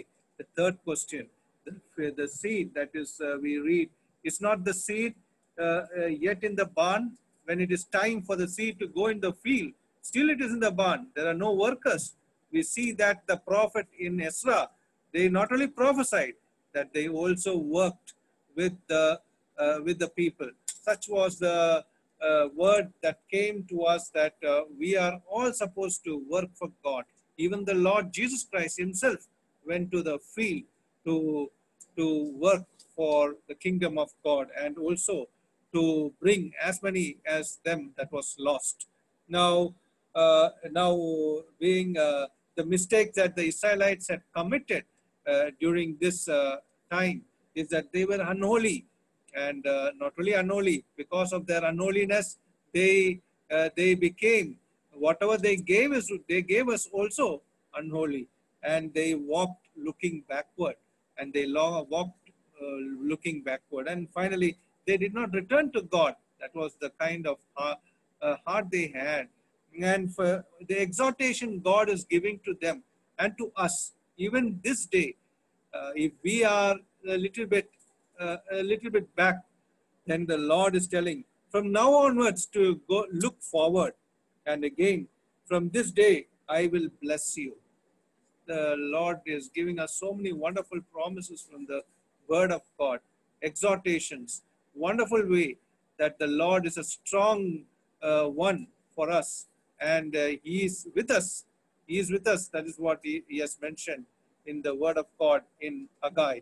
And the heart of the people were moved when they heard the word of God, which was the heart of God from the prophet Haggai. So these were wonderful 3 days. We were able to finish the prophecy, the prophet Haggai, what he mentioned in those days. That is also corresponding to our days. And we thank God that though it is required for many days to complete this, it's a vast subject, and we can go week after week in this learning this. But yet, because of the time frame, we have finished it within 3 days. And we thank Brother Binu Matthew from Kottayam for taking all the pain to teach us from the Word of God in Haggai. And we thank God for him. Once again, thank you, Brother Binu, for joining in and expounding to us this Word of God from Haggai. Next, also, we thank our dear brother Charles Benny. Whenever I request him, he is ready to serve the living God. I thank God for him for translating the word from Malayalam to Tamil, and in such a wonderful way. I glorify God for him also. Always a helping hand to Kodambakkam Christian Assembly and to many other assemblies, Brother Charles Benny. May God use him more in the days to come. Now, for each one of you, we thank you for joining us even this evening time once again. And definitely, you would have got, as we read in the Proverbs, the words of God are like apples and treasures, and silver-plated, plated plates of silver. So that is the kind of words we have, the wisdom we have from God, and we are getting every moment these words from the Word of God, the wisdom that is stored for us. Now, we thank you all for joining in and getting the wisdom from the Word of God. And also tomorrow we have with us another evangelist from Stewart's Bible College, the Dean of Stewart's Bible College, Evangelist Brother Shaiju Varghese. He will be taking from the book of 1 Peter in New Testament, and we pray, let us come prayerfully tomorrow also, God willing, and listen to the word so that we may be benefited out of it. Now, for the closing of the this meeting, I request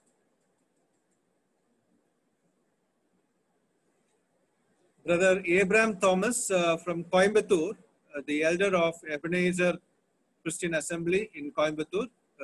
Please close in with the word of prayer. I request Brother Abraham Thomas from Coimbatore to close in with the word of prayer.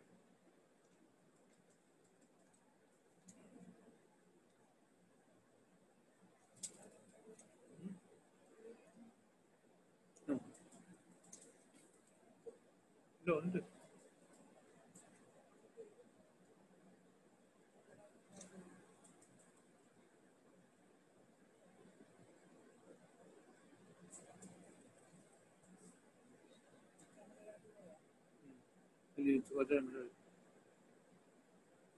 I request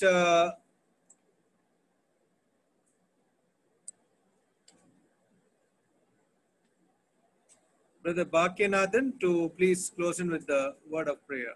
Brother Bhakyanathan from Saligram Christian Assembly in Chennai to close in with the word of prayer. Brother Bhakyanathan. ஜெபம் செய்வோம். ஸ்தோத்திரம் கர்த்தாவே, ஸ்தோத்திரம் ஆண்டவரே, எங்களை அளவில்லாமல் நேசிக்கிற தேவனே உமக்கு ஸ்தோத்திரம் செலுத்துகிறோம். இன்றைய நாளிலும் கர்த்தாவே உம்முடைய வேத வசனங்களை அருமையான சகோதரனை கொண்டு பின்னிமேற்றி சகோதரனை கொண்டு கர்த்தாவே பேசின வார்த்தைகளுக்காக நன்றி செலுத்துகிறோம். ஆண்டவரே, இந்த கொரோனா நாட்களிலே கர்த்தாவே நாங்கள் வாழ்ந்து கொண்டிருக்கின்றோம். ஆண்டவரே, நாங்கள் கர்த்தாவே உலகம் முழுவதும் அதிலே பாதிக்கப்பட்டு அநேகர் மரணத்தை நோக்கி சென்று கொண்டிருக்கிறார்கள். கர்த்தாவே, எங்களை எந்த நோக்கத்திற்காக எங்களை நீர் உயிரோட வைத்திருக்கிறீர்கள் என்று நாங்கள் நாளும் பார்த்தோம். தேவரி கர்த்தாவே, நீர் ஆண்டவரே, நாங்கள் எங்களை நீர் சுமந்து வந்திருக்கிறீர். கர்த்தாவே, இதுவரைக்கும் எங்களை சுமந்து வந்திருக்கிறீர். ஒரு தகப்பனை போல சுமந்து எங்களை ஒவ்வொருவரையும் நீர் சுமந்து வந்து கொண்டிருக்கிறீர். அதற்காக நன்றி செலுத்துகிறோம். ஆண்டவரே கர்த்தாவே, இப்படி கிருபையும் சகாயமும் எங்களோடு கூட இருப்பதற்காக ஆண்டவரே, உலகத்தோட்டத்துக்கு முன்பாகவே எங்களை பேர் சொல்லி அழைத்ததினாலே கர்த்தாவே, உடைய கண்களில் எங்கள் தயவு கிடைத்ததினாலே, எங்களை ரட்சித்ததினாலே, எங்கள் பாவங்களை மன்னித்ததினாலே கர்த்தாவே ஆண்டவர் தொடர்ந்து எங்களை நீர் பாதுகாத்து வழிநடத்தி வருகிறதற்காக நன்றி செலுத்துகிறோம். கர்த்தாவே, ஆபிரகாம், ஈசாக்கு, யாக்கோபின் தேவன் என்ற பேருள்ள நாமமுள்ள தேவன் எங்களுடைய தேவன் என்பதை நாங்கள் நிலைநாட்டுவதாக நாங்கள் வாழும்படிக்கு கிருபை செய்யணுமாய் ஜெபிக்கிறோம். கர்த்தாவே ஆண்டவரே, நாங்கள் கர்த்தாவே என்னுடைய வாழ்க்கை இன்னும் கொஞ்ச காலம்தான் இருக்கிறது, எங்களுக்கு முன்பாக இன்னும் கொஞ்ச காலம் இருக்கிறது என்று நாங்கள் உணர்கிறோம். ஆகவே நாங்கள் பரிசுத்த வாழ்க்கை வாழும்படியாகும், கர்த்தருக்காக வாழும்படியாகும் ஆண்டவரே உமக்காக நாங்கள் உழைக்கவும் ஜீவிக்கவும் கிருபை செய்ய வேண்டுமா ஜெபிக்கும். கர்த்தாவே ஆண்டவரே, இதோ கர்த்தாவே, அசுத்தமானவர்கள் தீட்டானவைகள் கர்த்தாவே, அது தீட்டானவர்கள் எது கொடுத்தாலும் அது தீட்டானவைகள் என்று பார்க்கிறோம். ஆகவே பின்னோக்கி நாங்கள் செல்லாதபடிக்கு முன்னோக்கி வரும்படிக்கு நாங்கள் பரிசுத்தமாக கொடுக்கும்படி பரிசுத்தமாக நாங்கள் காரியங்களை செய்யும்படிக்கு பரிசுத்தமாக வாழ்ந்து பரிசுத்தமாக உங்களுக்கு கொடுக்கும்படிக்கு கிருபை செய்யணுமா ஜெபிக்கிறதாய் நாங்கள் முன்னோக்கி நாங்கள் வாழ உண்மை நோக்கி வாழ கிருபை செய்யணுமா ஜெபிக்கிறோம். பின்னோக்கி செல்லாதபடிக்கு பாதுகாத்துக் கொள்ளும். ஆண்டு நாங்கள் பின்னோக்கி இருப்போமானால் கர்த்ததாவே எங்களுக்கு உணர்த்தி பரிசுத்த ஆவியானவர் எங்களை இருதயத்திலே பேசி கர்த்தாவே எங்களுக்கு இயேசு கிறிஸ்து நடையிலே எங்களை கொண்டு வரணுமா, முன்னோக்கி கொண்டு வரணுமா, ஆண்டு மேலானவைகளை நாங்கள் தேடும்படியாக நாடும்படியாக கிருபை செய்யணுமா ஜெபிக்கிறோம். கர்த்தாவே ஆண்டு மட்டுமாக அடுத்த கடந்த 3 நாட்களாக அருமையான சகோதரனை கொண்டு பேசுவதற்காக நன்றி செலுத்துகிறோம். ஆண்டு அருமையான சகோதரர் சார்லஸ் பென்னி அவர்களை கர்த்தாவே எடுத்து உபயோகப்படுத்துவதற்காக ஸ்தோத்திரம் செலுத்துகிறோம். அநேகர் ஆங்காங்கே வீடுகளில் இருந்து இந்த பைபிள் ஸ்டடியை நாங்கள் கேட்கும்படியான கிருபைகளை இந்த நாட்களில் கொடுத்ததற்காக நன்றி செலுத்துகிறோம். எல்லா சூழ்நிலையும் ஆண்டு கொண்டதற்காக நன்றி செலுத்துகிறோம். இந்த கூட்டங்களை அரேஞ்ச்மெண்ட் செய்கின்ற அருமையான கோடம்பாக்கம் சபையாருக்காக ஸ்தோத்திரம் செலுத்துகிறோம். அருமையான சகோதரர் கர்த்தாவையும் சந்தோஷ் அவர்களுக்காக ஸ்தோத்திரம் செலுத்துகிறோம். தொடர்ந்து உடைய நாமத்தை மகிமைப்படுத்திக்கொள்ளும். நம்முடைய நாம மகிமைக்கென்று ஆண்டு நாங்கள் வாழும்படிக்கு உடைய பெயர் பிரஸ்தாபத்துக்கென்றும் நம்முடைய நாம மகிமைக்கென்றும் நாங்கள் வாழும்படிக்கு எங்கள் ஒவ்வொருவருக்கும் கிருபை செய்யுமா ஜெபிக்கிறோம். அவருடைய இருதயத்திலே நாங்கள் குத்தப்பட்டவர்கள், இருதயத்திலே எழுச்சி பெற்றவர்களாக, இருதயத்திலே கர்த்தாவே அவருடைய எழுப்புதல் உண்டானவர்களாக பரிசுத்த ஆவியானவருடைய ஒத்தாசைகள் கூட நாங்கள் ஆண்டவரை எழும்பி பிரகாசிக்கும்படிக்கு இருதயத்திலே நாங்கள் பிரகாசிக்கும்படிக்கு உதவி எழுப்புதல் உள்ளவர்களாக வாழும்படிக்கு கிருபை செய்யுமா ஜெபிக்கிறோம். இந்த நேரத்தை ஆசீர்வதித்து கொடுத்தமைக்காக நன்றி செலுத்துகிறோம். துதி கன மகிமை எல்லாவற்றையும் உமக்கே செலுத்துகிறோம். இயேசு கிறிஸ்துவின் நாமத்தினால் ஜெபத்தை மனத்தாழ்மையாக எடுக்கிறோம். பரிசுத்த தூய பிதாவே, ஆமென். Thank you, Brother Bhakyanathan, for the prayer. May God bless you. Now we have come to the end of the meeting. God willing, we'll meet tomorrow evening. We thank Brother Benjamin Matthew once again for joining, and also Brother Charles Benny and each one of you. May the good Lord continue to be with you till we meet, God willing, tomorrow evening. Till then, may we are signing off from here. God bless and be with you.